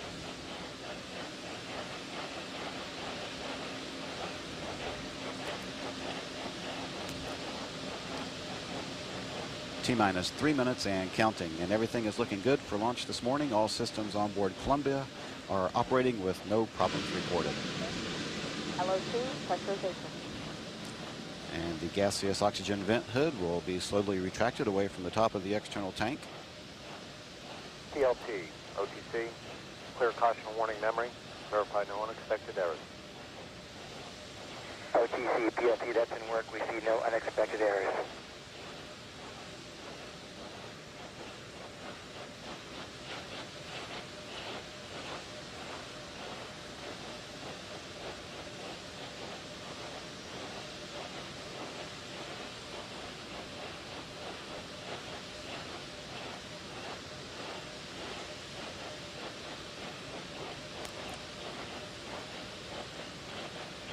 Columbia, for the flight crew, close and locking visors and initiate O2 flow.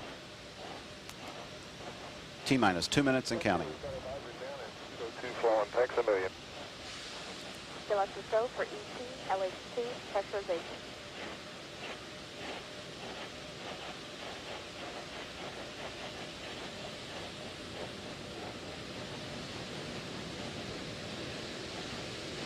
DDLPS, no hold, no LCC, RF switch. We're inhibiting the redundant switch and the active FEP.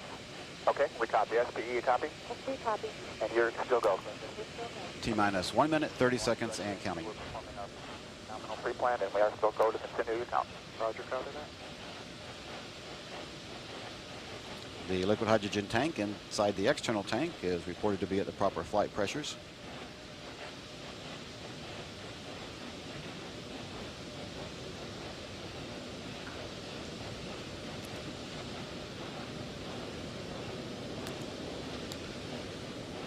T-minus 1 minute and counting. 1 minute. The booster joint heaters are being deactivated at this time, and all continues to look good for launch of Shuttle Columbia from Kennedy Space Center in Florida. This is a CNN live event. I'm Dumi Makabo at the CNN Center. The Space Shuttle Columbia is set to launch on a 16-day science mission from the Kennedy Space Center in Florida. As we speak, we are looking at live pictures as the countdown is set for the launch of the Space Shuttle. On board is the Israeli colonel, who is an Israeli Air Force colonel, and also former fighter pilot Ilan Ramon, as well as 6 U.S. crew members. We're going to stop and listen in to the countdown. 3, 2, 1. We have booster ignition and liftoff of Space Shuttle Columbia with a multitude of national and international space research experiments. Houston now controlling the flight of Columbia, the international research mission finally underway. Roger, roll, Columbia. Columbia now rolling on to the proper azimuth for a 39-degree inclination to orbit. Shuttle in a heads-down, wings level position for the 8.5-minute ride to orbit. We're looking at live pictures from the John F. Kennedy Space Center on Cape Canaveral.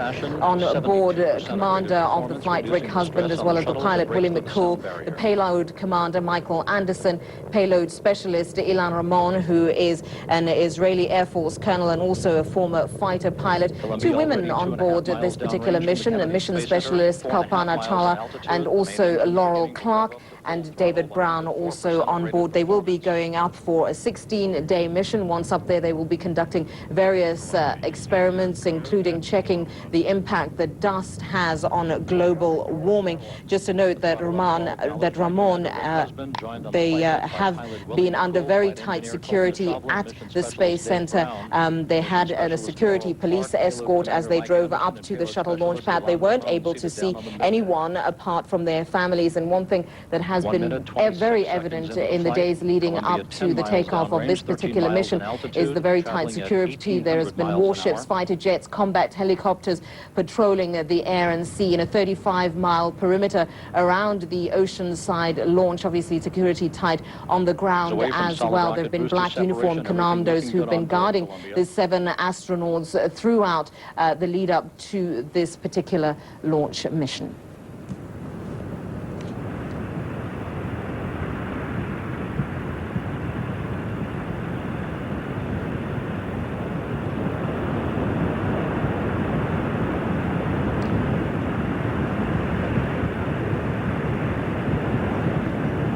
Solid rocket booster separation confirmed. Guidance now converging. Columbia's onboard computers commanding the main engine nozzles to gently swivel, aiming the shuttle for a precise target in space for main engine cutoff. Columbia now 43 miles downrange, 35 miles in altitude, traveling 3,200 miles an hour. The propulsion officer and mission control reporting that the orbital maneuvering system engines have ignited, providing Columbia with a boost uphill for the next 90 seconds.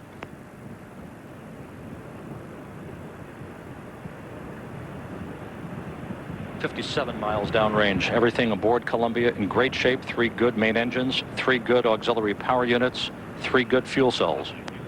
2-engine Maroon. We copy, 2-engine Maroon.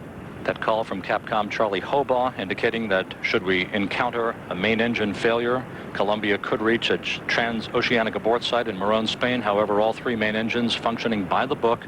Columbia 85 miles downrange, 50 miles in altitude, traveling almost 4,000 miles an hour.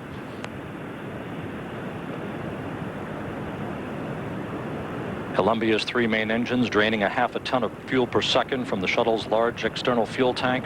Those three main engines operating normally. Columbia heading towards space on the first shuttle mission of the year. As you mentioned, the first shuttle mission of the year, taking 7 astronauts up into space for a 16-day science mission. Of course, they will be conducting various scientific experiments, as they tend to do on these missions.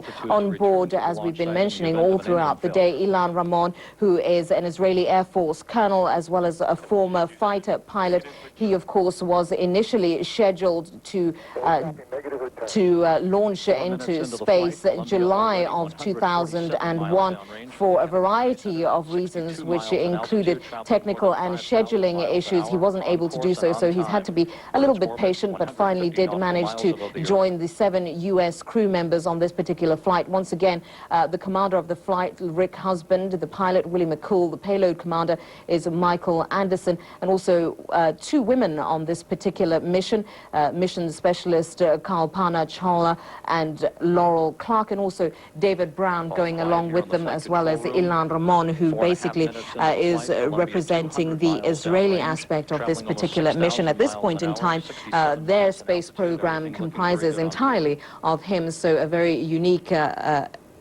moment as far as the history of aviation in Israel is concerned.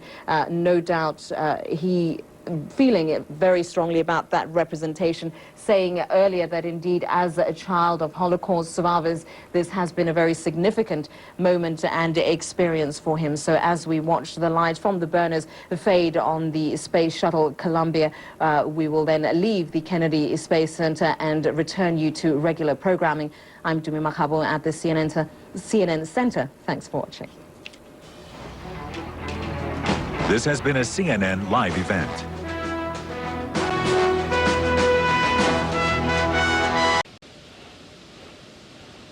And we're coming up on a go for our auto sequence start.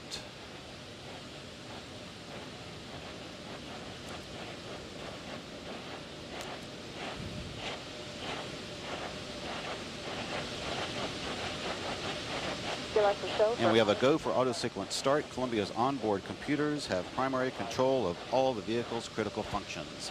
T-minus 20 seconds and counting.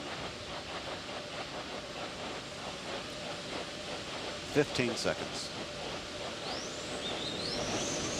11, 10, 9, 8, 7. We have a go for main engine start. 5, 4, 3, 2, 1. We have booster ignition and liftoff of Space Shuttle Columbia with a multitude of national and international space research experiments. Houston now controlling the flight of Columbia, the international research mission, finally underway. Roger, roll, Columbia. Columbia now rolling on to the proper azimuth for a 39-degree inclination to orbit. Shuttle in a heads-down, wings level position for the 8.5-minute ride to orbit. 30 seconds into the flight, the 3 liquid fuel main engines beginning to throttle back in a 3-step fashion to 72% of rated performance, reducing the stress on the shuttle as it breaks through the sound barrier.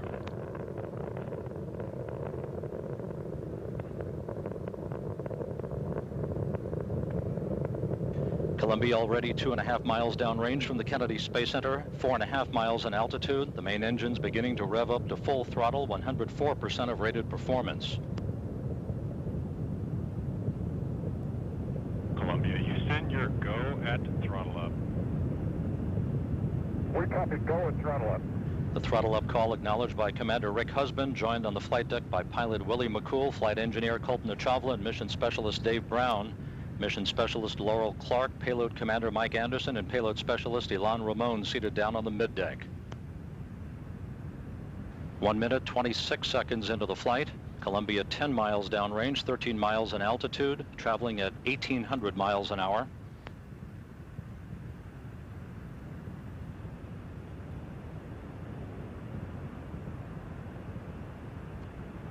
minutes away from solid rocket booster separation. Everything looking good on board Columbia.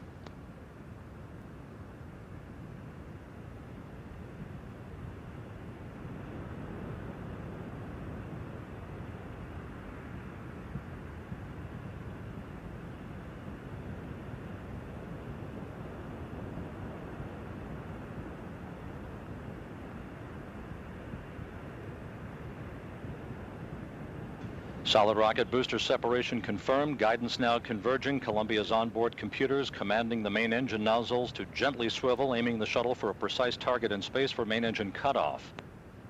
Columbia now 43 miles downrange, 35 miles in altitude, traveling 3,200 miles an hour. The propulsion officer and mission control reporting that the orbital maneuvering system engines have ignited, providing Columbia with a boost uphill for the next 90 seconds.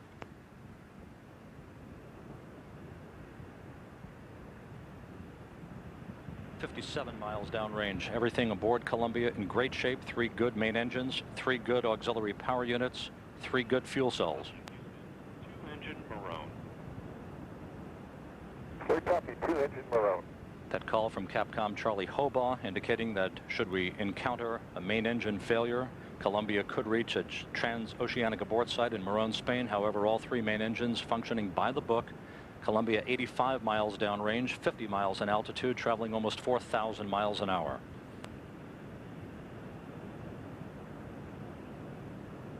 Columbia's 3 main engines draining a half a ton of fuel per second from the shuttle's large external fuel tank. Those 3 main engines operating normally. Columbia heading towards space on the first shuttle mission of the year.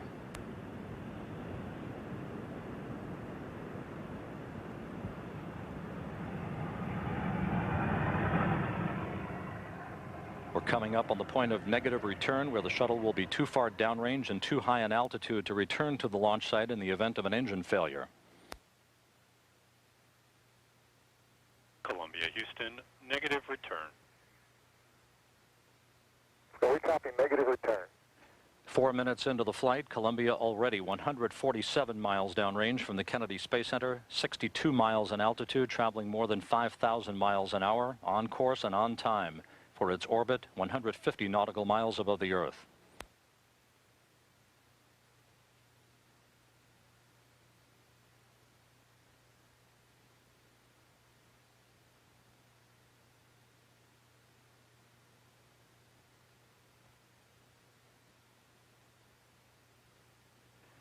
All quiet here in the flight control room.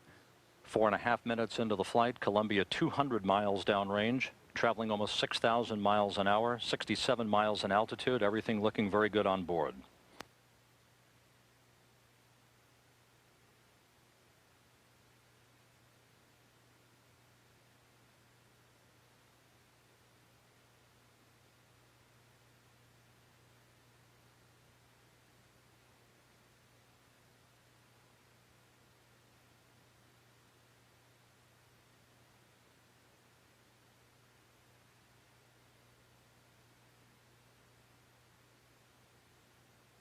Columbia, Houston, press to ATO.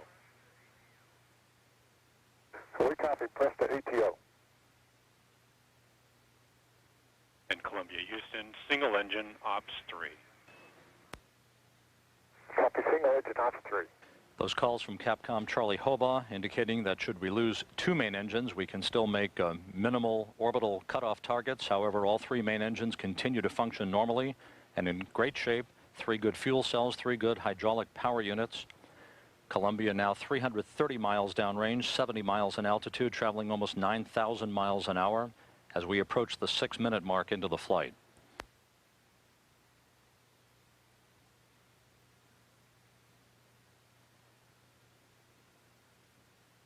Columbia, Houston, press to MECO and single engine Maroon 104. Copy, press to MECO and single engine Maroon 104. Columbia's computers now commanding the main engines to swivel again, enabling the shuttle to roll to a heads-up position above its large fuel tank, gaining more favorable communications through the tracking and data relay satellite system as it heads uphill. 6.5 minutes into the flight, Columbia 440 miles downrange, traveling more than 10,000 miles an hour.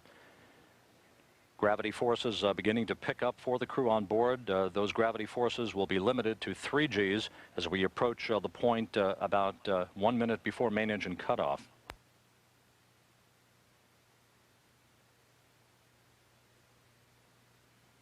Columbia in great shape, 500 miles downrange from the Kennedy Space Center at the 7-minute mark into the flight.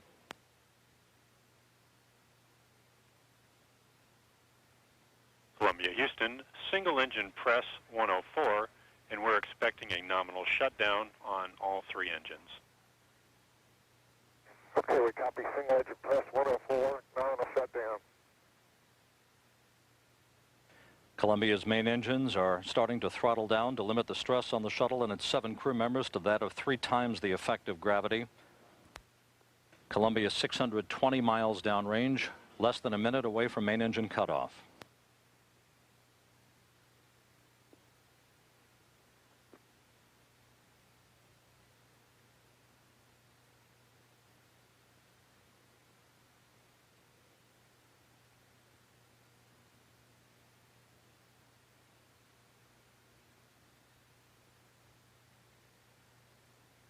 Eight minutes into the flight of Columbia, the orbiter 736 miles downrange, traveling almost 16,000 miles an hour, 70 miles in altitude, about 20 minutes before main engine cutoff, 20 seconds before main engine cutoff.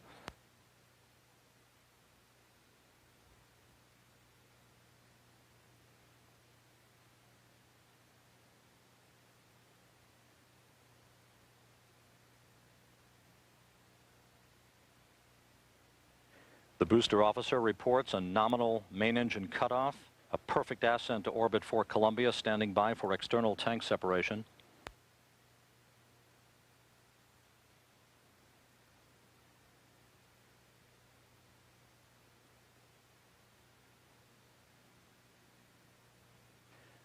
And the external tank has been jettisoned. A perfect launch for Columbia, a perfect climb to orbit.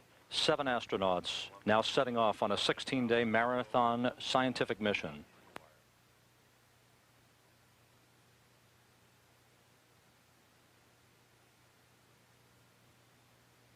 And we copy, Houston. Nominal MECO, ohms 1 not required. Thanks.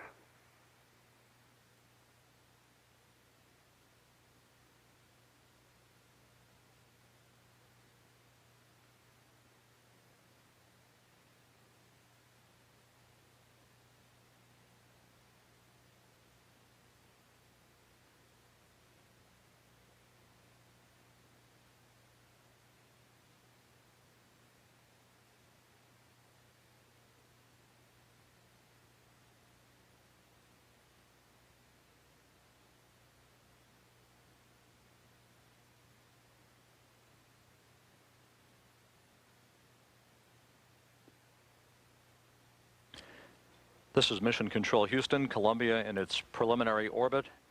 Everything in great shape as the orbiter is now settled into an orbit about 143 nautical miles above the Earth, standing by for further activity on board. We'll you in the post-ohms 1 procedures.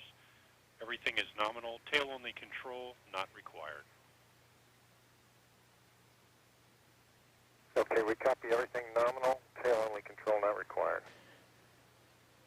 Back here in the Space Shuttle Flight Control Room, the ascent team of flight controllers led by Flight Director Leroy Kane, who have been on console since about 3:30 this morning, just presided over a flawless climb to orbit for Columbia. Kane, the second from your right at the Flight Director console, joined to his right by Capcom Charlie Hobaugh and the weather Capcom for today, Dwayne Carey.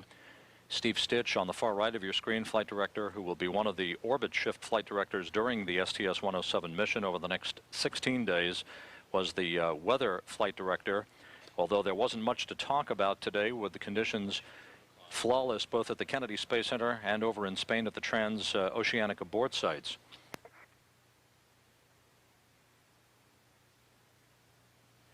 So a perfect climb to orbit for Columbia, a good start to a manifest that will call for 6 shuttle flights this year. The crew in its post-insertion activities as they begin to move away from the jettisoned external tank and prepare for the firing of the orbital maneuvering system engines about 29.5 minutes from now. that will help to circularize Columbia's orbit at about 153 nautical miles for the remainder of this microgravity science research mission.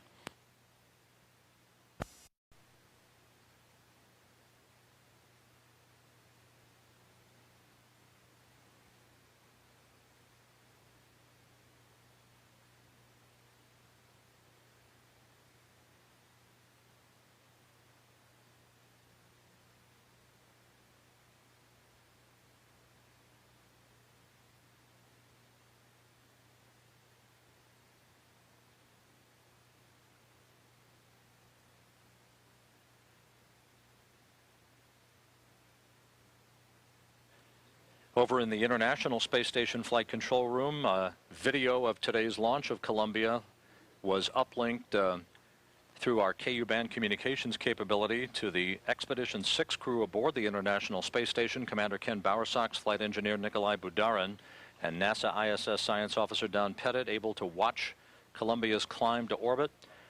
An on-time launch following a flawless and uneventful countdown today from the Kennedy Space Center. We see the MPS propellant dump complete. You are go for the ET photo maneuver. We copy, Houston. Go for the ET photo maneuver. Thanks.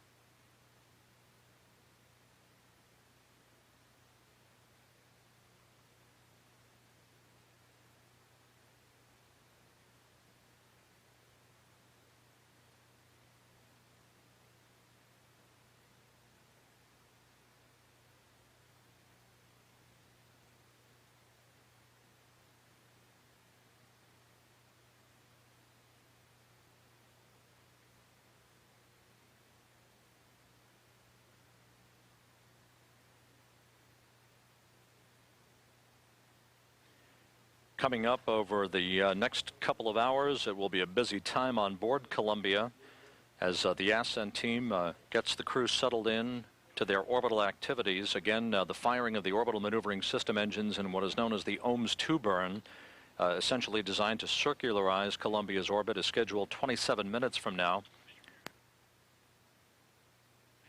Once that's completed, the crew will begin to configure some of the systems and prepare for payload bay door opening, which is scheduled about an hour and a half into the flight. Once the doors on Columbia are open to provide cooling for all of the shuttle's systems and all of the scientific gear on board. Houston, for Willie, we see good cooling on all 3 APUs. You are go for APU hide shutdown as published. Copy, Charlie. Go for APU hide shutdown as published.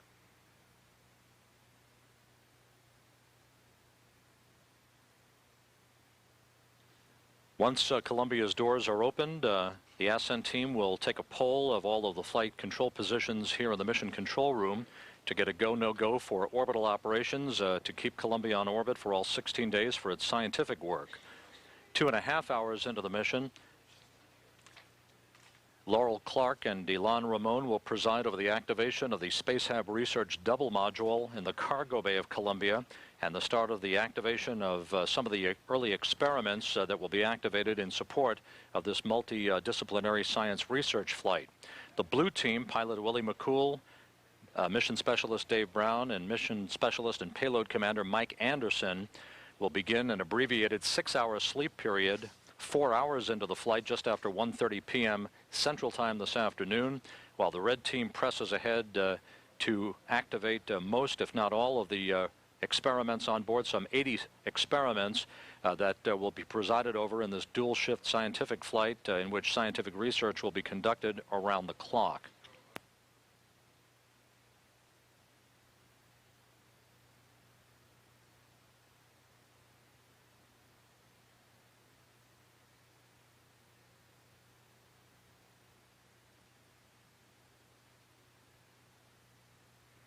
Columbia APU hide shutdown is complete.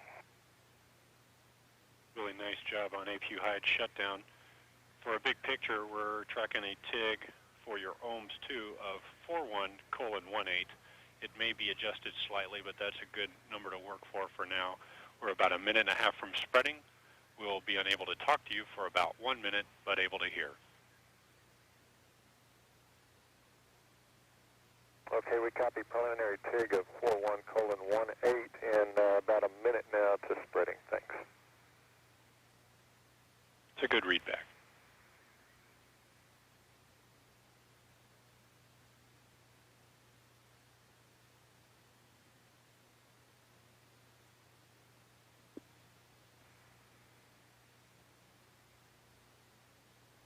Houston, Columbia, we'll put Cessna heater activation in work. We copy and ready for that.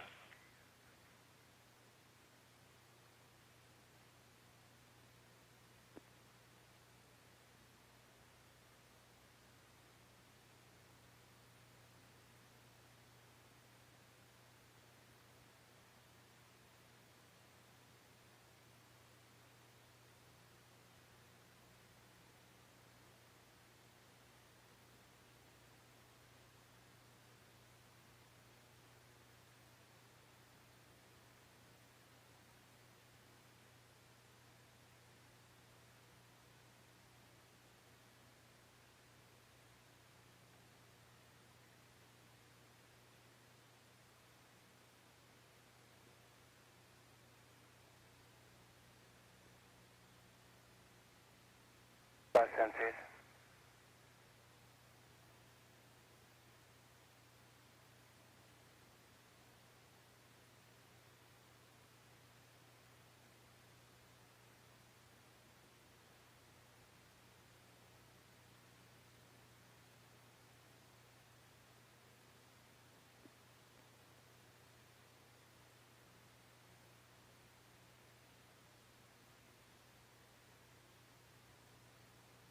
This is Mission Control Houston. 18 and a half minutes into the flight of Columbia on this 16-day microgravity research mission. All three auxiliary power units have now been shut down by pilot Willie McCool. All of Columbia systems in excellent shape in the early stages of this marathon scientific research flight.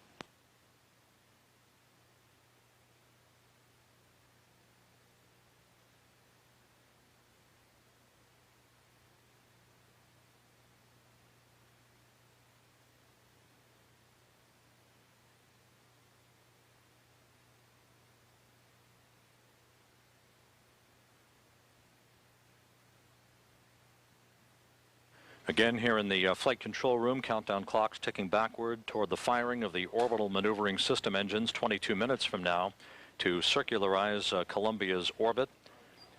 That will then set the stage for the further configuration of onboard systems prior to the opening of Columbia's payload bay doors, which is scheduled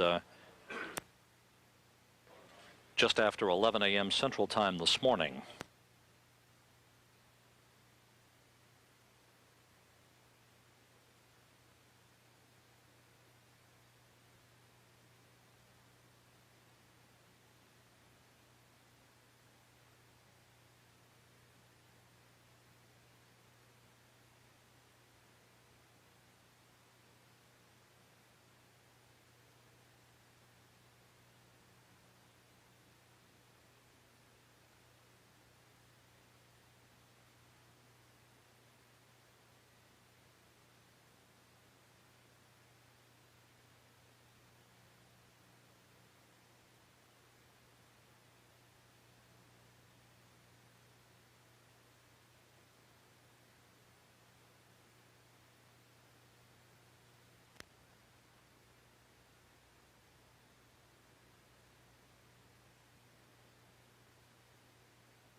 Houston, Columbia, we show Pheasant heater activation complete. AC bus sensors are in auto trip. We're ready for Ops 105.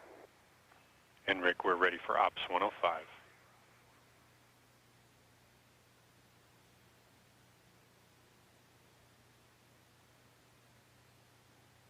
As we watch the replay of the launch from various angles from the Kennedy Space Center, Commander Rick Husband on board Columbia begins the process of transitioning the software in the onboard computers to begin to prepare for the firing of the orbital maneuvering system engines 18.5 minutes from now that will circularize Columbia's orbit. Columbia currently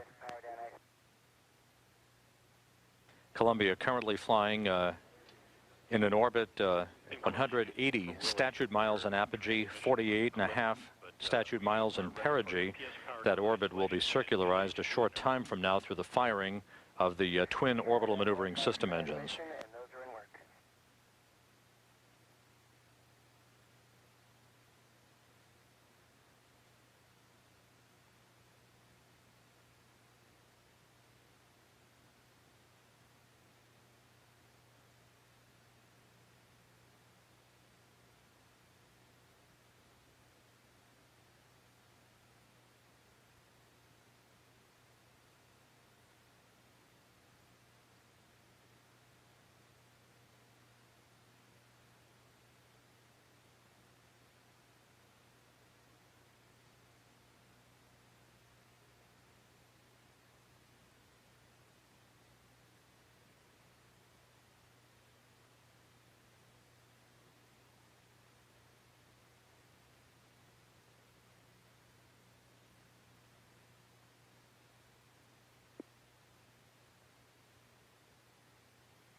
Columbia, Houston for Rick. On OHMS 2 burn setup, we do like your targets and TIG.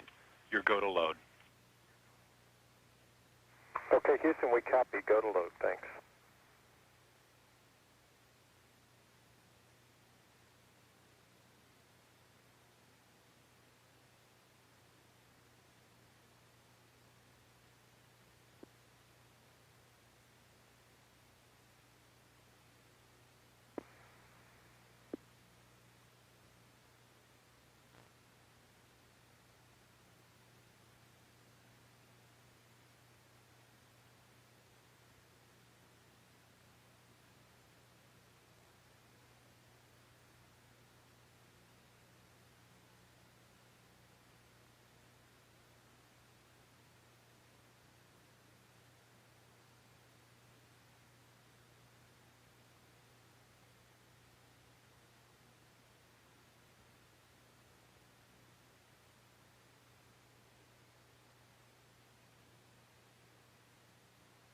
Houston, Columbia, page 3-5 is complete, and if you're ready, we're ready for ET doors.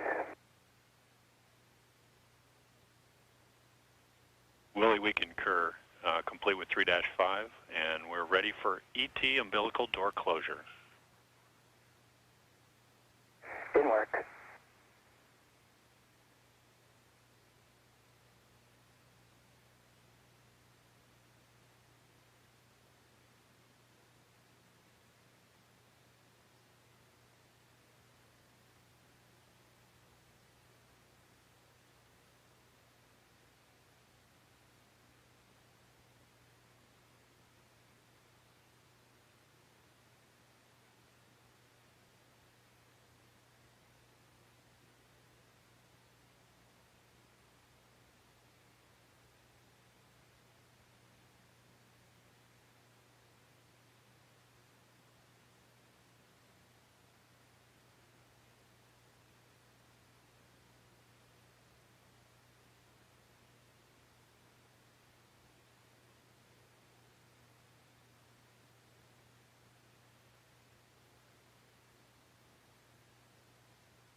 Columbia, ET doors are closed and last.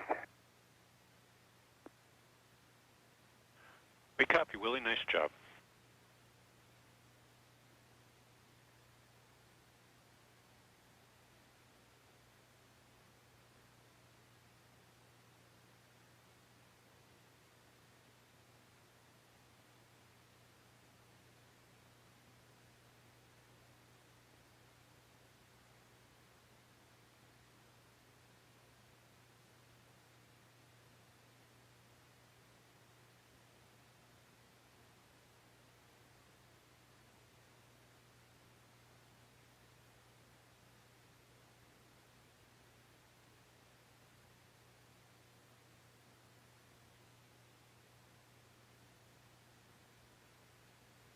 This is Mission Control Houston, continuing to watch replays of Columbia's launch, which occurred on time and flawlessly just 28 minutes ago from the Kennedy Space Center's Launch Pad 39A.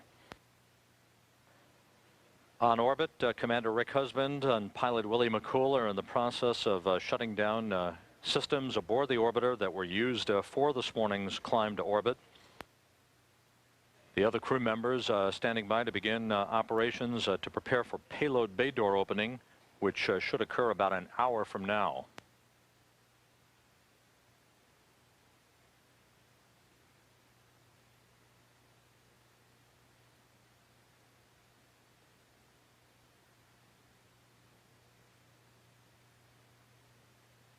Houston, Columbia, we'd like to put Block 2, preliminary mid-deck config, in the post-insertion checklist in work.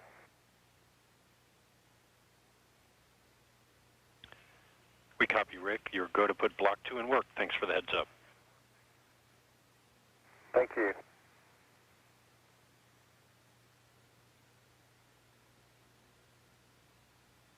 The payload bay door opening will be presided over by mission specialists Dave Brown and Kalpana Chawla, who was the flight engineer sitting in the center seat up on the flight deck, providing an assist for Husband and McCool during this morning's climb to orbit. So the 7 astronauts are on orbit as we prepare. We're ready for the OMS 2 burn attitude maneuver.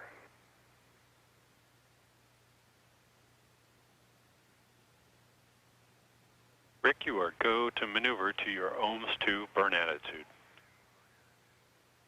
Okay, we copy. Thanks. Capcom Charlie Hobaugh here in the flight control room informing Commander Rick Husband that he has the green light to begin the change in the orbiter's orientation for the orbital maneuvering system engine burn that is coming up 11.5 minutes from now. This will be about a 2-minute engine firing that will circularize Columbia's orbit, essentially raising the height of its perigee so that Columbia can be flying in an orbit that would be almost circular in nature at about 180 statute miles above the Earth.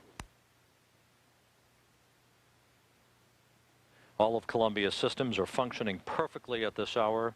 No issues at all being worked by the flight control team here, the ascent team led by Flight Director Leroy Kane.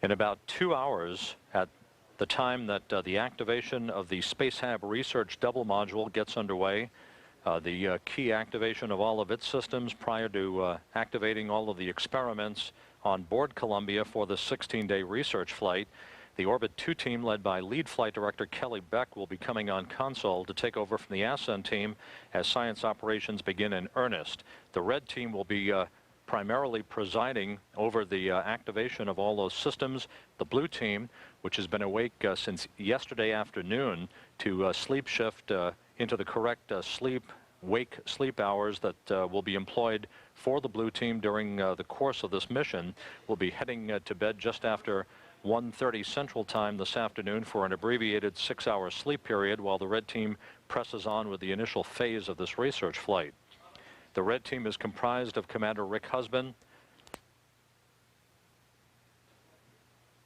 Mission specialists Kalpna Chawla and Laurel Clark, and payload specialist Ilan Ramon from the Israel Space Agency, the first Israeli to fly in space. That team, through the course of this mission, essentially will work in the pre-dawn and daytime hours, while the blue team, pilot Willie McCool, mission specialist Dave Brown, and payload commander Mike Anderson, will be working on the evening and graveyard hours. Their dual shift operations, working 12-hour shifts, will provide round-the-clock scientific capability for some 80 experiments in this multidisciplinary mission. Houston, Columbia, we've selected secondary UHF frequency. We're getting a lot of noise on the primary. Rick, we copy.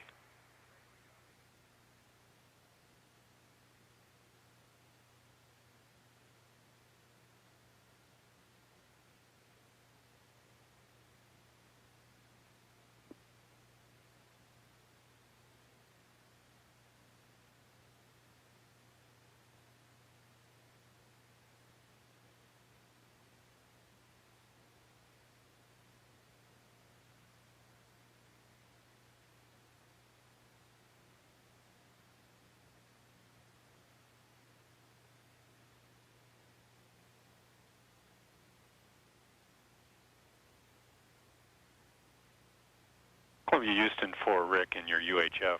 We down here are comfortable with you powering off your UHF if necessary. We don't see that we'll need it for any time soon.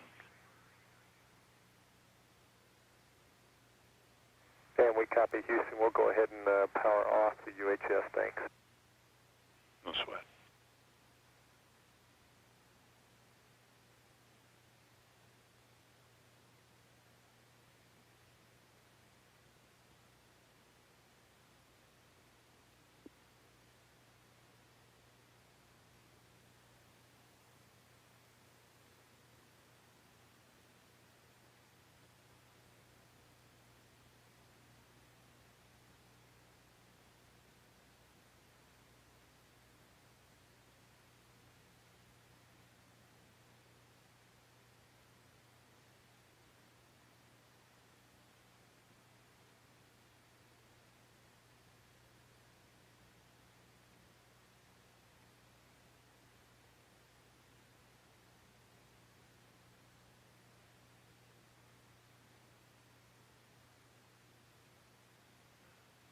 Columbia Houston, Rick, we see you in attitude for your OMS 2 burn. In about 3 minutes, we'll have a TDRS handover to TDRS Z. We'll lose you for hopefully just a moment and pick you back up on Z, and we expect you'll be on the cards at that time. Okay, we copy that you show us in attitude and hand over to TDRS Z in 3 minutes. That's a good readback, Rick.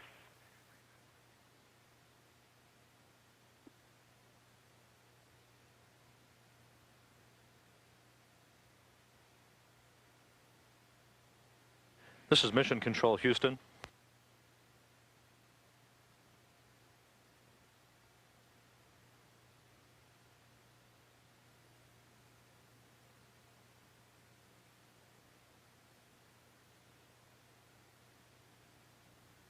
This is Mission Control Houston as we continue to watch replays of the launch of Columbia, which was conducted without a hitch, an uneventful countdown on a perfect day to fly in Central Florida.